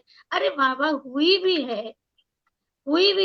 मैं एक बात कह रही हूँ, मेरे साथ तो नहीं हुई, लेकिन क्या वो इतना, उसका समाज इतना बहिष्कार कर देता है कि उससे बात करना नहीं है, उनके पास जाना नहीं है, उनकी क्वालिटी को नहीं देखना। गाना सुनने सब इकट्ठे हो जाते थे, क्योंकि गाना, मैंने महिला महाविद्यालय में भी बहुत सारे प्रोग्राम दिए, गजल के, गीत के, भजनों के, सभी चीज के प्रोग्राम। और जो भी प्रोग्राम होता था, अधिकतर मैं ही कराती थी। साल में जो सांस्कृतिक कार्यक्रम होते, अधिकतर मैं ही पूरा तैयार कराती थी। लेकिन फिर भी लोगों को मुझसे एक दूरी कहीं ना कहीं थी, जो मुझसे बहुत ज्यादा जुड़ नहीं पाए। खैर, होता है। मैडम ने जब मुझसे कहा तो मैंने इनको एक लिखा हुआ दिया, जो मुझसे पहले डॉक्टर राजेश्वर आचार्य जी ने कहा था कि मंगला मैम, बिटिया, एक सेकंड, अभी आपको मैं रोकना चाहूंगी कि जब आप वहां से पढ़ने के बाद आपका अपॉइंटमेंट होता है महिला महाविद्यालय में, तो वहां पे और भी आपके म्यूजिक में भी बहुत से आपके कोलीग होंगे। उस वक्त क्या वही कोऑपरेशन था जो कोऑपरेशन आपका म्यूजिक कॉलेज में, मतलब डिपार्टमेंट में एज ए स्टूडेंट लोगों को आपको सपोर्ट मिला, वही सपोर्ट आपको नौकरी में मिला? क्योंकि आपने अपने किताब में बहुत सी चीजें बेबाक लिखी। माँ ने जो किया वो भी लिखा, भाई ने जो किया वो भी लिखा, भाभी ने जो किया वो भी लिखा। मैं उसको भी सुनना चाहती हूँ कि आपके लिए जो भी सपोर्ट रहा हो महिला महाविद्यालय में, किस तरह से लोगों ने आपको सपोर्ट किया, आपके सपनम जी, ऐसा है कि मैंने उसको खुद ही थोड़ा सा अवॉइड किया है। वहां भी मुझे बहुत प्रताड़ना सहनी पड़ी है, ऐसा नहीं है इस चेहरे को लेके वहां भी। लेकिन कुछ लोग ऐसे थे जो बहुत मानते थे, जैसे मैडम का नाम लूंगी। मैडम, मेरे गाने को मैडम भी बहुत पसंद करती थी। और तब इन्होंने कहा था मुझसे कि मंगला जी, अपनी कथा आप, क्योंकि हम लोग तो यही जानते हैं, यहाँ यही प्रसिद्ध है। एक तो मेरे सामने ही मुंह पे बोली कि अरे आप वही है ना जिनके ऊपर तेजाब डाला गया था और प्रेम चक्कर था आपका, कोई चक्कर बताइए। कोई मुंह पे आके, वो भी एक, मैं उस समय टीचर थी, वहां आके बिल्कुल मेरे मुंह पे कह रही हैं कि आप वही है ना। मतलब मैं बहुत ऐसी हंसी हूँ, आप वही है ना जिनके ऊपर तेजाब डाला गया था, पक्के महल में रहती थी आप, और प्रेम प्रेम किसी से था, लड़के ने आपके ऊपर डाला था। हाँ मैडम, मैं वही हूँ। मैंने कहा हाँ, मैं वही हूँ। अब प्रेम प्रसंग था कि नहीं था ये मुझे नहीं पता, लेकिन हूं मैं वही। आपने बहुत ठीक पहचाना है। तो ऐसे भी लोग थे, कुछ लोग थे। और म्यूजिक के बारे में क्या बताऊं, बहुत ज्यादा लोग तो थे नहीं म्यूजिक में। तो यही कहूंगी कि बहुत ज्यादा जो जैसा सहयोग, या मैडम लोगों और विभाग के लोगों को देखती थी मैं, लोग बैठे हैं एक साथ चाय पी रहे हैं, एक साथ बात कर रहे हैं जब फ्री पीरियड हो। लेकिन मेरे साथ ऐसा कभी नहीं हुआ। मेरे साथ, मैं थोड़ा अलग थलग, या मैं यूं कहूं कि मैं ही अलग थलग थी। मुझे वो भी नहीं कि घुस के बात करना जाके, बहुत पसंद नहीं है। तो ये ठीक है। इसके बाद जब मैं रिटायर हो गई तो मुझे वाकई वैसे वैसे हाथ मिलने लगे जैसे शबनम आप मिली मुझे। चंद्रकला मैडम तो पहले से ही मेरे साथ जुड़ चुकी थी, और उन्होंने मुझे बहुत प्रोत्साहन दिया, नहीं तो ये किताब आज आपके सामने नहीं होती। मैं बार बार जैसे बाबा के सामने हताश होती थी, मैडम के सामने, मैडम आगे सूझ नहीं रहा है, बिल्कुल कैसे बिल्कुल आपने मैंने बहुत बार उनसे पूछा, मैडम समझ में नहीं आ रहा है जी, कि आपकी ये किताब लिखवाने का श्रेय तो प्रोफेसर चंद्रकला मैम को ही जाता है, वाकई। बिल्कुल है। उन्होंने कई जगह उसमें जोड़ा है, कई जगह तोड़ा है। ये सब मैडम का प्रयास है, जिसका फलीभूत मतलब ये कारण है कि ये किताब आप लोग।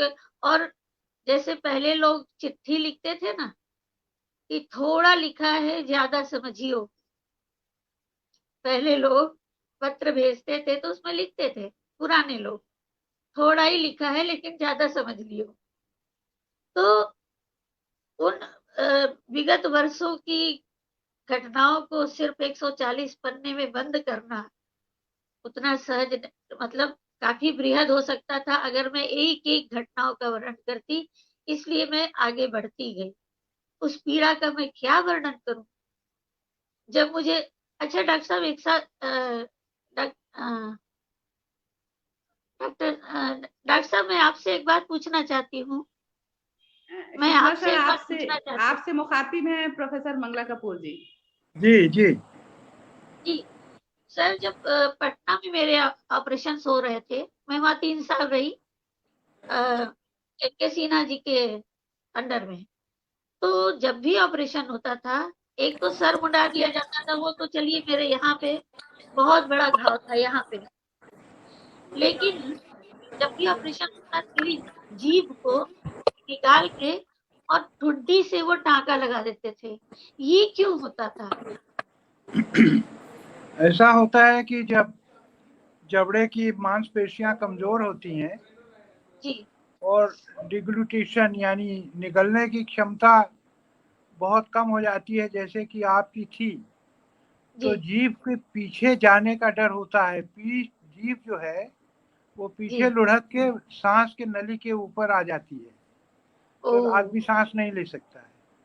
तो जीभ को पीछे जाने से रोकने के लिए जीभ को ठुड्डी से एक स्टिच लगा देते हैं, तब तक के लिए जब तक कि जबड़े की मसल्स जी मजबूत न हो जाए और आदमी की कॉन्शियसनेस पूरी न हो जाए, नहीं तो जीभ लुढ़क के पीछे जाएगी तो ओ सांस लेना बंद हो जाएगा।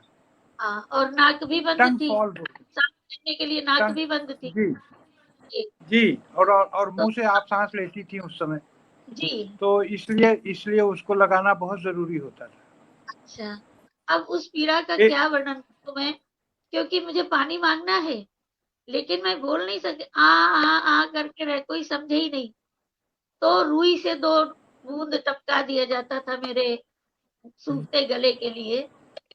तो क्या उस पीड़ा को क्या वर्णन कर पाऊंगी और कैसे लोग समझ पाएंगे कि वो कितनी पीड़ादायक चीजें थी जो मेरे साथ होती थी, और उतने दिन के लिए मैं पड़ जाती थी।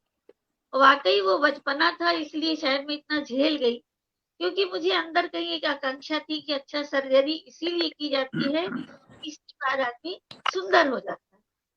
वो सुंदर बनने की आकांक्षा मुझसे सारा कुछ कराती चली गई, लेकिन ज्यों-ज्यों उम्र बढ़ने लगी, तब समझ में आने लगा कि अरे मंगला कपूर, ये तो बहुत बहुत भयानक सा कुछ हो गया है, जिसे तुम्हें शायद जीवन भर झेलना पड़ेगा।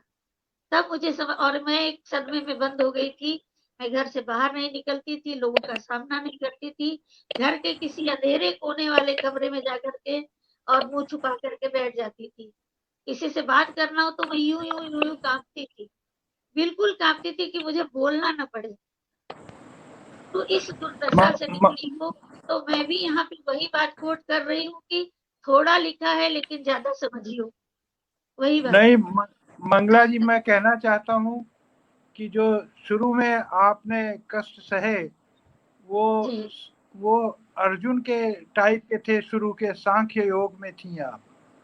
जी जैसे जैसे आप ठीक हुई, डॉक्टरों ने अपना काम किया जी और आपकी हिम्मत से आप रिकवरी करने लगी, तो हम समझते हैं कि आप कर्म योग में चली गई, जी या हम कहेंगे भक्ति योग में चली गई। जी उसके बाद आप कर्म योग में आई और आप किताब लिख के आप ज्ञान योग में आ गई हैं। जी आप साक्षात श्री कृष्ण हैं, हम तो ये अरे समझते सर, हैं। मैं इतना जरूर बताना चाहूंगी, ये सबके लिए है कि मैंने अपना विल पावर कभी भी गिरने नहीं दिया।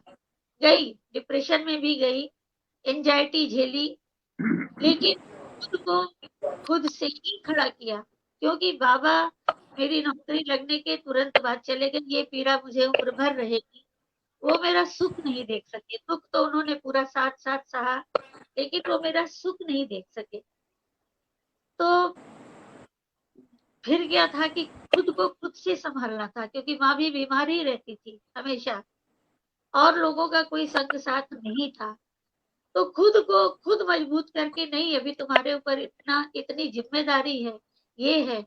तो जब पैर टूटा, डॉक्टर साहब मेरा पैजेट है मुझे, तो मुझे पैर में फ्रैक्चर हो गया था और डॉक्टरों ने कहा था कि अब ये कभी खड़ी नहीं होगी।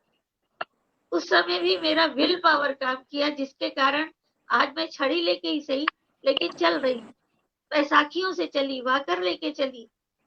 लगता था कि बस प्रभु अब बस और कितना। लेकिन मंगला जी की एक अहम बात ये भी है जो मैं बताना आप चाहूंगी अपने में खड़े दर्शकों होने से की कि तकलीफ में भी क्षमता है, जैसे तकलीफ नेचर में में होती भी है। आपने दर्द निवारक दवा हम नहीं दिया। उस क्षमता के आगे शीश नवाते हैं। Thank you sir. हाँ, ये सही कह रही सपना कि उतनी पीड़ा में भी कभी मैंने दर्द की गोलियां नहीं खाई। मुझे कितना भी दर्द हो मैं सहती हूँ डॉक्टर साहब, मैं दर्द की गोली नहीं लेती हूँ अभी तक। उतने बड़े भयंकर बेवरान का इंजेक्शन लेके आई थी नर्स और आश्चर्य कर रही थी कि आज ही आपका ऑपरेशन हुआ है, आपको इंजेक्शन नहीं लगाऊं? मैंने कहा नहीं। तो दर्द तो हो रहा होगा? हाँ हो रहा है। तो भी आप नहीं लेंगे? मैंने कहा नहीं, मैं सहती हूँ, मेरी आदत पड़ गई है सहने की अब। तो इस तरह हर बार फिर से खड़ी होती हूँ, फिर चलने लगती हूँ, फिर कोई पटक देता है, फिर खड़ी होती हूँ। बस यही सिलसिला चल रहा है और बस यही चाहती हूँ कि फिर भी कुछ ना कुछ करती रहूं, जब तक जिंदा हूँ कर्म करती रहूं जीने के साथ साथ, और लोगों को जो भी मुझसे सहायता चाहिए मैं वो कर सकूं, मेरी जो कला है उससे, और जो भी मेरी बातें हैं उनसे जिनको प्रेरणा मिले। मैं यही कहूंगी कि वो लोग भी कभी हिम्मत ना हारे। मैं उदाहरण हूँ, जीता जागता प्रमाण हूँ आप लोगों के सामने, और कितनी बार गिरी हूँ, कितनी बार उठी हूँ, उसका कोई हिसाब नहीं है। तो बस यही और सबसे कहना चाहती हूँ कि आप उसे पढ़ेंगे तभी समझ में आएगा कि पीड़ा कैसी होती। बिल्कुल मंगलापा, आपने सही कहा। मैं एक चीज आपसे ये आपके के ज़बानी सुनना चाहूंगी कि जिस तरह से डॉक्टर्स ने शबनम यही जी, नहीं अगर कहा। इजाजत है, मुझे थोड़ा कहीं जाना है। हाँ अगर बिल्कुल बिल्कुल बिल्कुल बिल्कुल हाँ, सोमा दी, बिल्कुल बिल्कुल। मंगला हाँ दी तो बहुत हाँ बहुत हाँ सोमा, शुभकामनाओं के साथ। हाँ, बहुत सोमा, बिल्कुल बिल्कुल इतनी सोमा। इतनी सुंदर शख्सियत है आपकी, और आपके बारे में हम लोग की तो दोस्ती है ही, और मंगला जी से बहुत सुना आपके बारे में। और कलाकार वो हो ही नहीं सकता जिसकी रूह में ईश्वर ना हो, उसको कलाकार होना नसीब नहीं होगा। तो ये दो बिल्कुल कलाकार हम लोगों को आज काशी कला कस्तूरी के मंच पर मिले, मंगला कपूर, रेशमी आवाज और सोमा घोष, जिन्होंने अभी तक अपनी हंसी में बचपन बचा कर रखा है। तो वो बहुत बहुत ही बिल्कुल खूबसूरत है। बिल्कुल हम लोग आपने बिल्कुल इतना एकदम लग साहित्य रहा के है कि शब्द नन्हा सा इस्तेमाल कोई किए। बच्चा आके बैठ गया है और वो बिल्कुल मुस्कुरा रहा है और सारी चीजों को बहुत खूबसूरती से सुन रहा है। मैं बिल्कुल हम लोगों बिल्कुल को आपने खलेगा बिल्कुल आपका सही जाना, कहा। थोड़ा जल्दी जाना, लेकिन कोई बात नहीं, फिर मिलेंगे हम लोग। बिल्कुल। प्रणाम आपको मैडम मंगला दी, शबनम, चलो अरविंद जी, हाँ नमस्कार मैम। हाँ नमस्कार। थैंक यू सो बहुत मच। बहुत शुक्रिया जो आपने इतना वक्त दिया जी। तो मंगला मैम, मैं एक चीज ये आपका जानना चाहती थी, अरविंद भैया इस टाइम मौजूद हैं और उन चीजों को भी, क्योंकि हो सकता है कि किताब के उस हिस्से तक इतना बिजी होते हैं, उस हिस्से तक भी ना पहुंच पाए, और ये बात आपकी ज़बानी सुनना चाहते हैं कि जब पटना में 2 साल आप माँ आपको लेकर थी वहां पे और ऑपरेशन आपका हुआ, उसके बाद वही पीठ की प्रॉब्लम, पीठ में ही बलून डाल डाल के फुलाते थे, फिर 40 दिन के बाद वो जब रिकवरी होती थी फिर स्किन निकलती थी। तो वहां से जब आप लोग बनारस आए और खन्ना जी को दिखाया, तो उस वक्त हाँ खन्ना जी और पटना के दोनों डॉक्टर्स एक कॉन्फ्रेंस में पहुंचे और दोनों लोगों के हाथ में मंगला जी की ही फाइल थी। अरविंद भैया आप हाँ, सुनिएगा इस बात को कि दोनों लोगों के हाथ में मंगला जी की ही फाइल थी, और वहां पे उन्होंने उस कहा समय कि के आपने लिए मेरे डॉक्टर्स, तो मंगला मैम आप उस बात को बताइए। हाँ, एक्चुअली मेरा केस उस समय यूनिक था एकदम, उस तरह की घटनाएं और उस तरह की चीजें। तो चूंकि वो भी और वहां से हम लोग छुट्टी लेके आए थे, पटना के डॉक्टर को कहा था कि 15 दिन के लिए जा रहे हैं फिर आएंगे, लेकिन तब तक यहाँ नए नए अपॉइंटमेंट हुआ था खन्ना साहब का, एनएन खन्ना साहब का, पहले नहीं थे। तो इनको जब जाके दिखाया तो ये बड़े प्रोत्साहित थे, क्योंकि नए नए आए थे और वो कुछ करना चाहते थे मेरे केस में कि कुछ अच्छा करूं। ये अच्छा केस मिला है मुझे। तो 2-3 ऑपरेशन उन्होंने किया, पीठ वाला भी किया और यहाँ का किया, गाल का किया। फिर जब वो बोले मैं कॉन्फ्रेंस में जा रहा हूँ, आता हूँ तब फिर आप आइए मिलने। तो जब मैं गई तो उन्होंने बताया कि जो पटना वाले डॉक्टर हैं वो भी आपकी ही केस फाइल लेकर के आए थे उस कॉन्फ्रेंस में, और मैं भी आपकी फाइल को लेके गया था। तो उन्होंने मुझे मना कर दिया कि आप मंगला कपूर का ऑपरेशन नहीं करेंगे, उनको भेजिए पटना, इसलिए कि मैं उनका पूरा प्लान बना चुका हूँ कि कैसे कैसे मुझे क्या करना है। और शबनम जी ये भी है कि उस समय तक हम लोग की स्थिति बहुत डावाडोल हो चुकी थी, आर्थिक रूप से भी और शारीरिक रूप से भी। पिताजी बहुत बीमार थे, लगता था वो शायद छोड़ देंगे। हम लोग की स्थिति वैसी नहीं रही कि फिर से पटना जाएं और ऑपरेशन कराएं। तो उस दिन हम लोग ये कह के लौट आए थे खन्ना साहब से कि सर, पिताजी ने कहा था कि अगर आपको इस बच्ची पे दया आ जाए तो अब इसका ऑपरेशन जो होगा वो आप ही करेंगे, क्योंकि हम लोग बाहर ले जाके फिर से ऑपरेशन कराने की स्थिति में नहीं है। तो हम लोग ये कह के लौट आए थे। उसके बाद सालों बीत गए, मतलब समय बीतता रहा। पिताजी ने 8 के लिए फॉर्म भरा दिया कि पढ़ो, ट्यूटर लगा दिया, पढ़े। पढ़ने के बाद जब परीक्षा देने को गई तो वहां सारी लड़कियों ने मुझे चारों तरफ से घेर लिया और हंसने लगी, कुछ कुछ बोलने लगी। मैं वहीं बेहोश होके गिर गई। मैं परीक्षा नहीं दे पाई। प्रिंसिपल होश में लाई, फिर बैठाया, पानी पिलाया, बोले बेटा आप यहाँ बैठ के दो। तो मुझे लगा तो मैं तो कभी पढ़ी ही नहीं हुई, सब क्या है, दिमाग से सब वो निकल गया था, सारा कुछ आउट हो गया था। अब पिताजी को चिंता हुई, माताजी को, कि बच गई है, बैठ गई है घर में, लेकिन करेगी क्या। तब उन्होंने संगीत से जोड़ा, उससे मेरा फिर सफर शुरू हुआ। फिर खुद से मन में हुआ कि नहीं, मुझे आगे अब पढ़ना चाहिए। तो जो जितनी भी परीक्षाएं मैंने पास की हैं, आप आश्चर्य करेंगे कि मैंने फॉर्म प्राइवेट भरा, बिना किसी ट्यूटर को रखे। किताबें और कापियां खरीदने की स्थिति नहीं थी हम लोगों की, तो किताबें मैं मांग मांग के, जिसके पास फटी पुरानी हो, जो पास आउट हो चुके होते थे, उनसे लाती थी और खुद पढ़ती थी। और ललिता घाट पर एक संस्कृत के विद्वान थे, प्रज्ञा चक्षु थे वो, तो संस्कृत में कहीं कठिनाई होती थी तो मैं उनसे जाके पूछ लेती थी और सहर्ष उसको बताते थे मुझे। बस इसी तरह मैंने इंटरमीडिएट भी, मतलब जो भी पढ़ाई की प्राइवेट की, और सब में मेरा, मैंने बताया, सब में फर्स्ट क्लास विद डिस्टिंक्शन। और उसके बाद मेरे में हिम्मत बढ़ती चली गई। जब पास होती गई तो फिर हिम्मत मेरी बढ़ती गई, आगे कुछ और करने की, फिर कुछ और करने की। फिर मैं बीएचयू में आई और इस तरह मेरा सफर फिर शुरू हुआ। मंगला मैम, मैं अपने जो हमारे व्यूवर्स हैं, जो हमारे श्रोता हैं, दर्शक है, जो हम लोग को देख रहे हैं और मंगला मैम को सुन रहे हैं, मैं उनसे ये बताना चाहूंगी कि मंगला मैम मुझसे ये बता रही थी और एक फोटो भी मुझे दिखाया कि जो चेहरा आज मंगला मैम का इतना प्यारा, इतना सलोना दिख रहा है, गोल चेहरा, और आज भी ये नहीं लगता है कि, मतलब मुझे लगता है कि अगर मैं ये कहूँ कि इनके ऊपर, इनके चेहरे पर एसिड अटैक हुआ है, तो इस वक्त कोई यकीन नहीं मानेगा।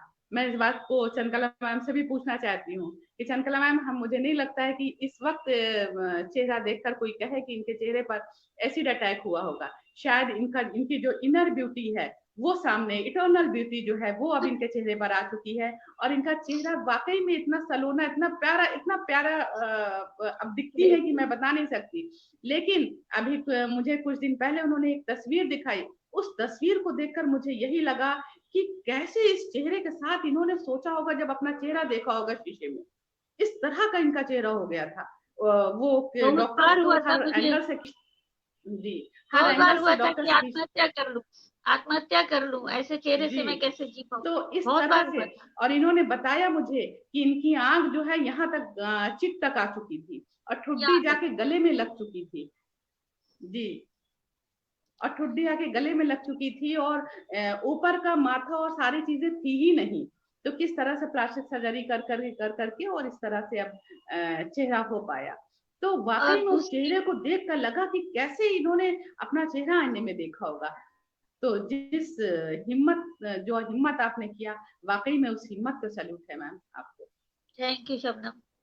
और ये भी कहना चाहूंगी कि आपके इस प्रोग्राम से जो जीना इसी का नाम है, उसके बाद से और चंद्रकला जी के प्रोत्साहन से मैं अब जो कर रही हूँ, इसमें आप दोनों की बहुत विशेष भूमिका है, क्योंकि इस चैनल के माध्यम से, आपके इस मंच के माध्यम से इतने लोगों से मैं जुड़ी और कुछ ना कुछ बराबर फिर करती ही जा रही हूँ। वो दिन मैडम से बात हुई तो मैंने कहा मैडम अब मुझे याद आ रहा है कि लिख तो गई लेकिन बहुत सारी बातें छूट गई हैं।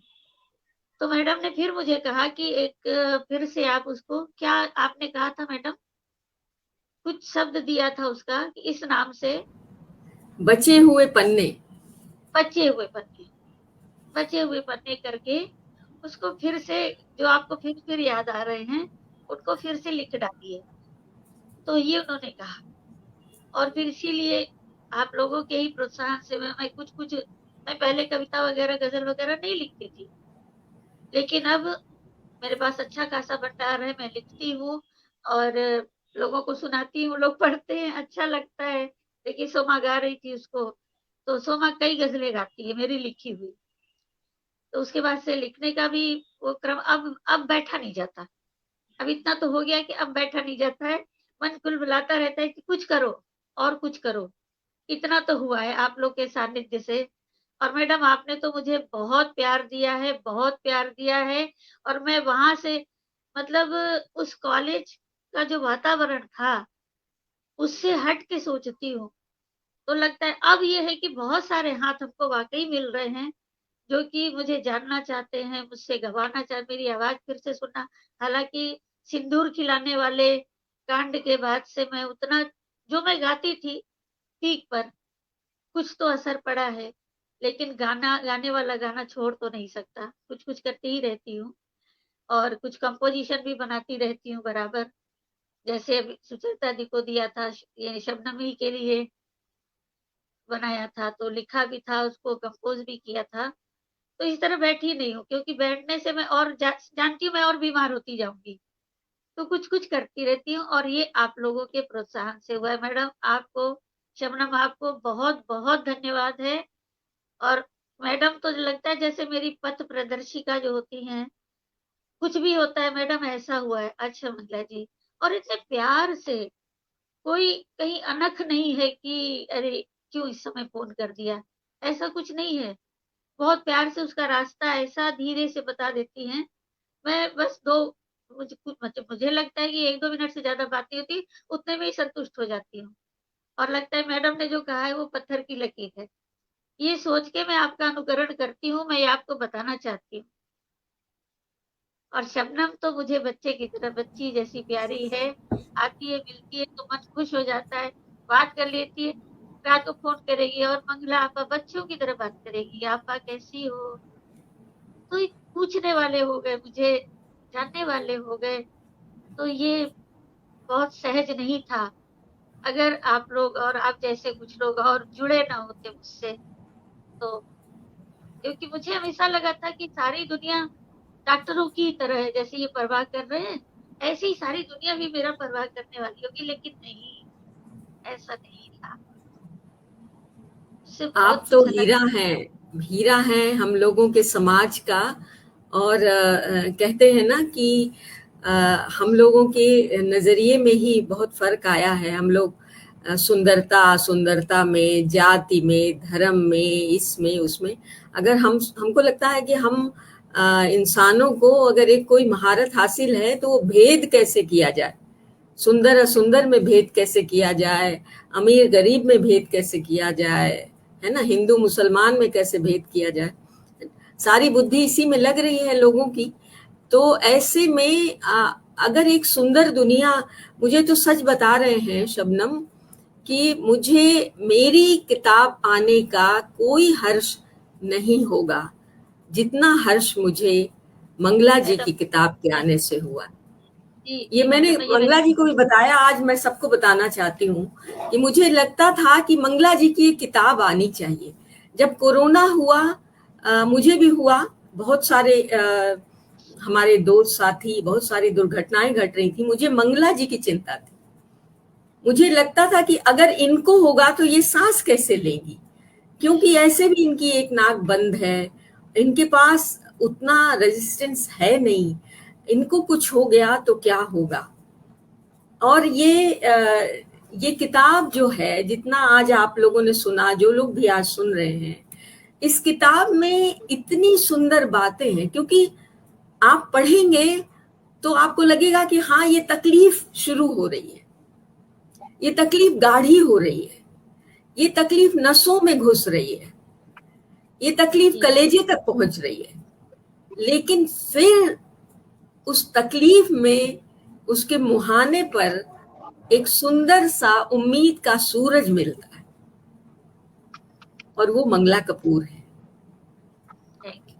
क्योंकि जो भी आप पढ़े, एक बात और कहना चाहती हूँ कि एक तो ये जो सर है काफी दूर तक मेरा, और यहाँ गड्ढा हो गया था बिल्कुल, और बहुत दिन तक ये छूने से पिल पिल करता, मतलब यूं दबता था ये। और उसके बाद 37 बार एनेस्थीसिया लेना, एनेस्थीसिया से बेहोश कर किया जाता था। तो बहुत लोगों ने मुझसे ये क्वेश्चन किया था कि अरे भाई तुम कैसे ठीक ठाक हो, जिसका सिर जल गया हो, इतनी बार एनेस्थीसिया लेने वाला तो पागल हो जाता है, पागल के समान उसका दिमाग नहीं काम करता। एनेस्थीसिया लेने में अपने आप में बहुत बड़ी बात है, और सब लंबे लंबे ऑपरेशन, कोई ऐसा नहीं था कि बस एक चीरा लगाया, टाका लगा दिया, खत्म। नहीं, घंटों घंटों ऑपरेशन होता था। तो लोग पूछे मुझसे कि भैया तुम कैसे पागल नहीं हो गई। मैं कैसे बताती कि उस स्थिति तक पहुंच तो चुकी ही थी, जब सोचना शुरू किया तब, ऑपरेशन के समय नहीं, वो तो बड़ी हिम्मत से कराती चली गई। तो ये सब भी हुआ, और उसको झेलते हुए मैं, सही बात है कि कुछ लिख पढ़ पा रही हूँ, कर पा रही हूँ, कुछ बोल पा रही हूँ, ये बहुत बड़ा उसका माता रानी का, मेरे प्रभु का चमत्कार है, तभी कर पा रही हूँ। अरविंद ने जो बताया, एक छोटा सा हिस्सा पढ़ के बताया, उसके बारे में बताया, वो बड़ा मार्मिक हिस्सा है।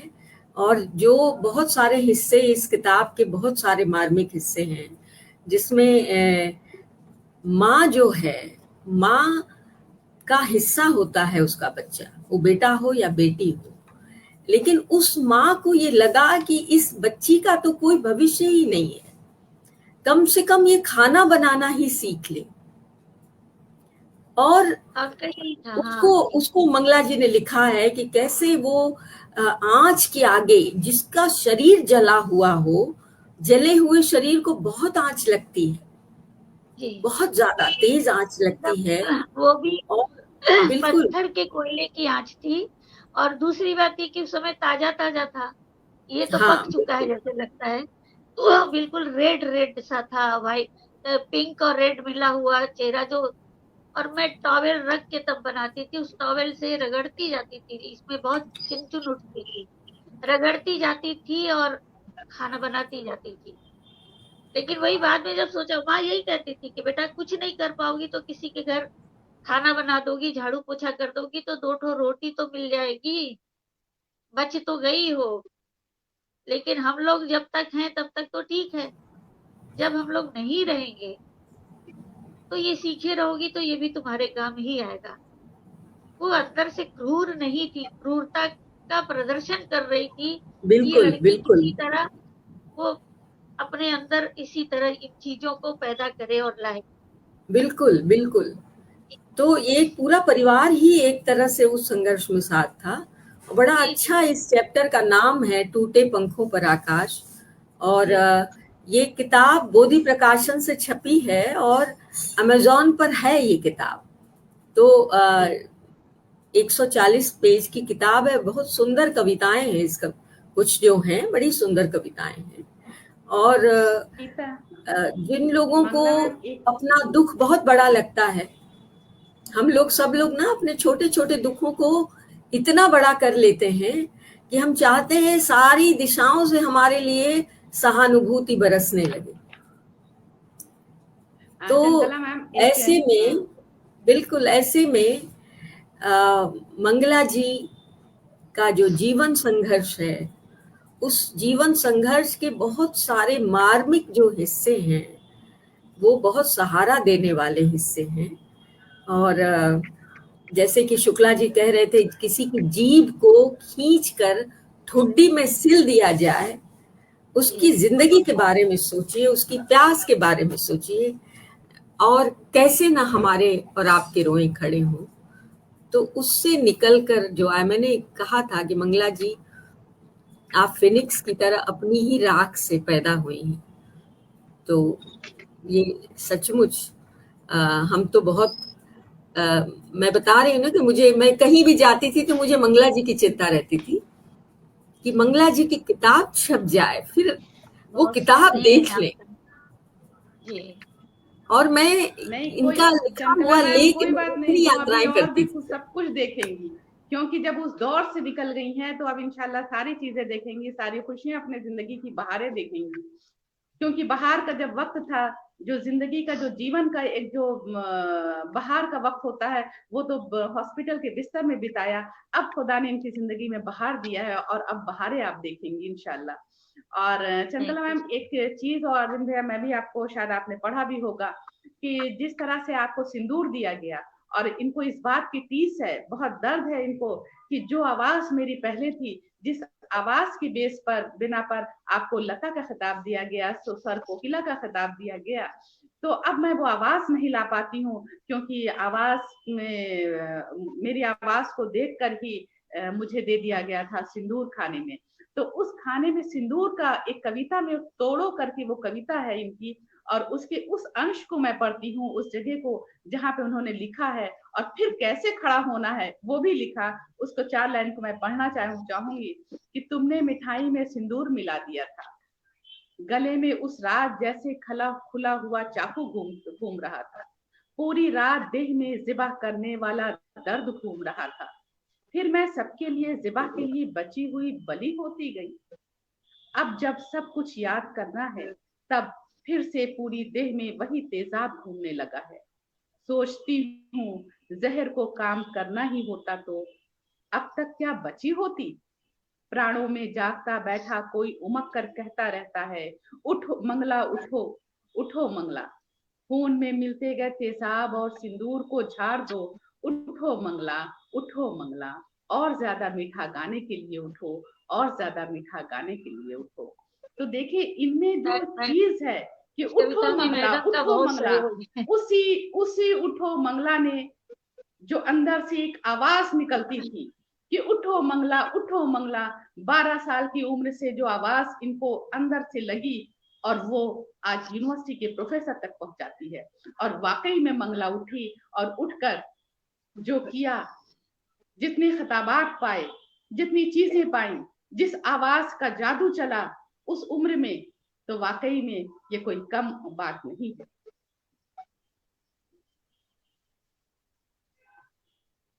इस कविता को लिखने में भी मैडम का बहुत सहयोग है, चंद्रकला मैडम का, उन्होंने ही तो किया है।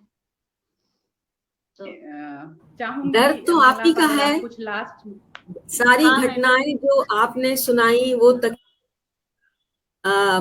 हम लोग जो है ना, बहुत मतलब मेरे लिए भी आसान नहीं था उसको पढ़ के। और जैसा अरविंद ने कहा रोए वो, मैं भी बहुत रोई हूँ, और क्योंकि आप बहुत महसूस करेंगे ना, और कहते हैं ना कि वो जो आंसू है वो आपको बड़ा पवित्र करता है। अगर आप किसी के दुख को बहुत समझ के रोते हैं तो वो आंसू आपको इंसान से देवता बना देता है, आप बहुत पवित्र हो जाते हैं, है ना। तो हम लोग थोड़ा सा आपके लिए, आपके दुख को महसूस करके थोड़ा थोड़ा हम लोग इंसान बन गए, कमा लिया, थोड़े थोड़े पवित्र बन गए। बिल्कुल बिल्कुल कहा आपने, बिल्कुल कहा। और मंगला मैम, आप आखिर में अगर कुछ कहना चाहें तो देखिए कहने को तो मुझे लगता है कि हम लोग पूरी रात इस प्रोग्राम को चला सकते हैं। जिस तरह हाँ, से फिर आपकी भी कहानी नहीं कर है, आपकी बातें हैं, आपकी चीजें हैं, वो पूरी तरह से हम लोग इसमें बयान ही नहीं कर सकते। वही आपने अभी कहा कि कम लिखा है ज्यादा समझना, ज्यादा तो हम समझिएगा। लोगों ने हाँ, बहुत कम बोला है, उसको ज्यादा समझिएगा, क्योंकि पूरी रात और कई दिन समझ कर सोच कर तकलीफ में जीने वाली इनकी कहानी है। और मंगला आपा जिस तरह से मैं अपने दर्शकों से कहना चाहूंगी कि आप जो है उसको जरूर इस किताब को पढ़िए, जरूर पढ़िए, क्योंकि पूरी चीजें सिर्फ इशारे में चीजें बताई गई हैं। बहुत सी बातें ऐसी हैं कि आपको लगेगा कि क्या यही इस तरह की जिंदगी थी, इस तरह के इनके बारे में सोचने वाले लोग थे।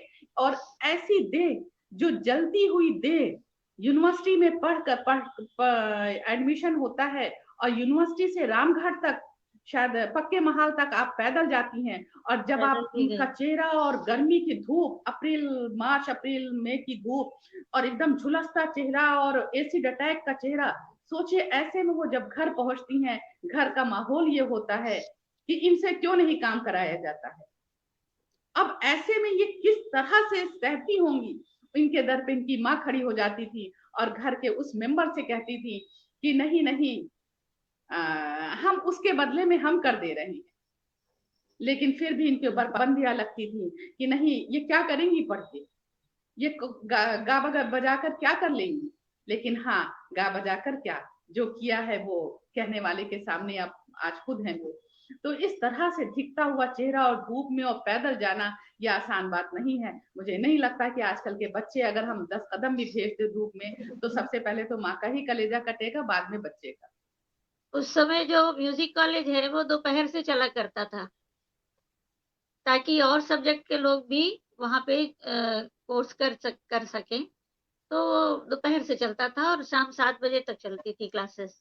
उस समय हम लोग के समय तो भरी दोपहरी में ही आना पड़ता था, चाहे जाड़ा हो, गर्मी हो, बरसात हो।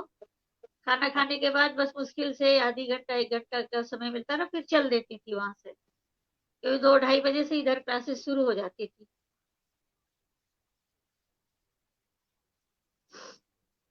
चाहूंगी कि हम 1.25 घंटे तक तकरीबन ये हमारा प्रोग्राम चला है, और अभी न जाने कितना चले। अगर मंगला जी अपनी बातों को अगर बताना शुरू करें एक एक करके, तो मैं चाहूंगी अरविंद भैया और चंद्रकला मैम की हम इस प्रोग्राम को यहीं पर विराम दें।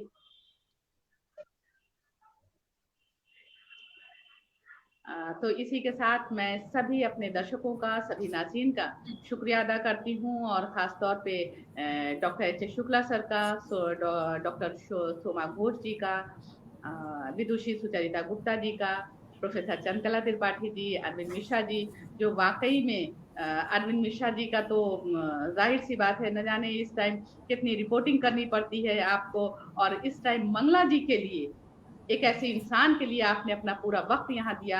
ये कोई मामूली बात नहीं है, वरना इनके पास वक्त ही नहीं होता। ये तो मैं अच्छी तरह जानती हूँ, क्योंकि मैं बहुत बार की भुक्तभोगी हूँ कि जब मैं कहती हूँ कि भैया आपको रहना है, उस वक्त वो बिल्कुल नहीं रह पाते हैं। कहीं बहुत अर्जेंट मीटिंग भी होती है तो मैं कहती हूँ कि आपको होना है, तो उस वक्त ऐसे काम होते हैं, इतनी रिपोर्टिंग करनी होती है, और आप सीनियर जर्नलिस्ट हैं बनारस के और हिंदुस्तान अखबार के, तो बहुत कुछ दारोमदार आप पर होता है, तो बहुत कुछ वक्त नहीं दे पाते। मुझे लग रहा है कि कैसे अरविंद भैया ने पूरा इतना वक्त दिया। तो ये मंगला जी के लिए मोहब्बत है हम सबकी, उनके लिए एक जो भी समझ लें कि एक दिल में एक मोहब्बत है, एक उनसियत है, और आपके जज्बे को सैल्यूट करने के लिए पूरे वक्त आप बैठे रहे। और इन सब के साथ मैं, अरविंद भैया आप कुछ बोल रहे हैं क्या? शबनम को बहुत बहुत बधाई। काशी कला कस्तूरी की जो एक यात्रा है वो बहुत सुख देती है, बहुत उम्मीद जगाती है, और उसका ये चैप्टर भी बहुत ही नायाब था। और भी बहुत सारे जो चैप्टर्स थे उनके साथ साथ, क्योंकि मंगला जी के जीवन के बहुत सारे पहलू आज बहुत सारे लोगों ने सुने होंगे और जाने होंगे, और बहुत सारे लोग और जानेंगे जो उस किताब को पढ़ेंगे। और मैं शबनम को बहुत बधाई देती हूँ, क्योंकि हम सब लोग तो एक तरीके से थके हुए लोग हैं।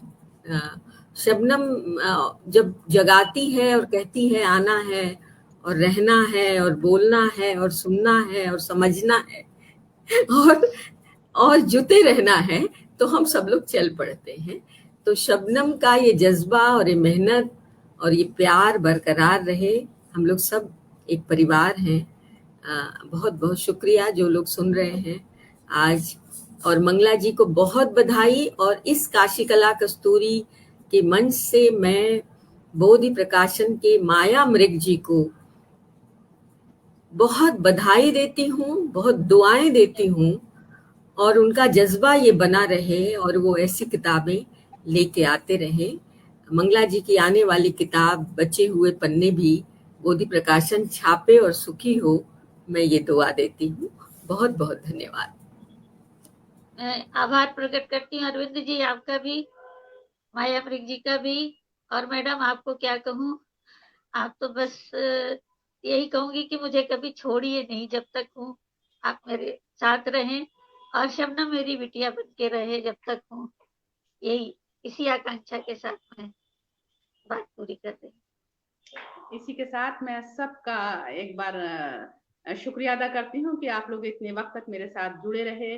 और चूंकि इस वक्त जो भी स्क्रीन पर दिख रहे हैं वो सब काशी कला कस्तूरी के अहम मेंबर हैं, अहम सदस्य हैं, एग्जीक्यूटिव मेंबर हैं।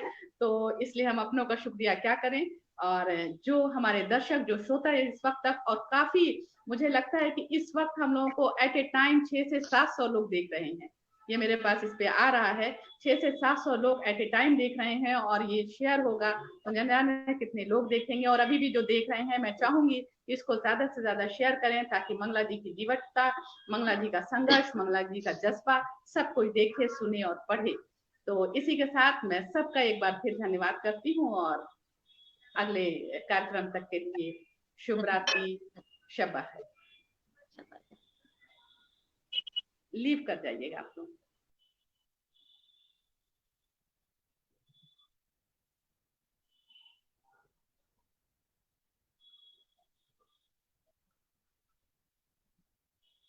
देख लीजिए उसी तरफ होगा, लीव कर जाइए चंद्रमा।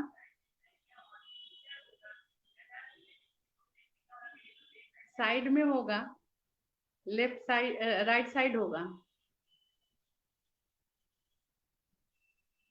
लीव बटन, लीव वाला होगा राइट साइड में।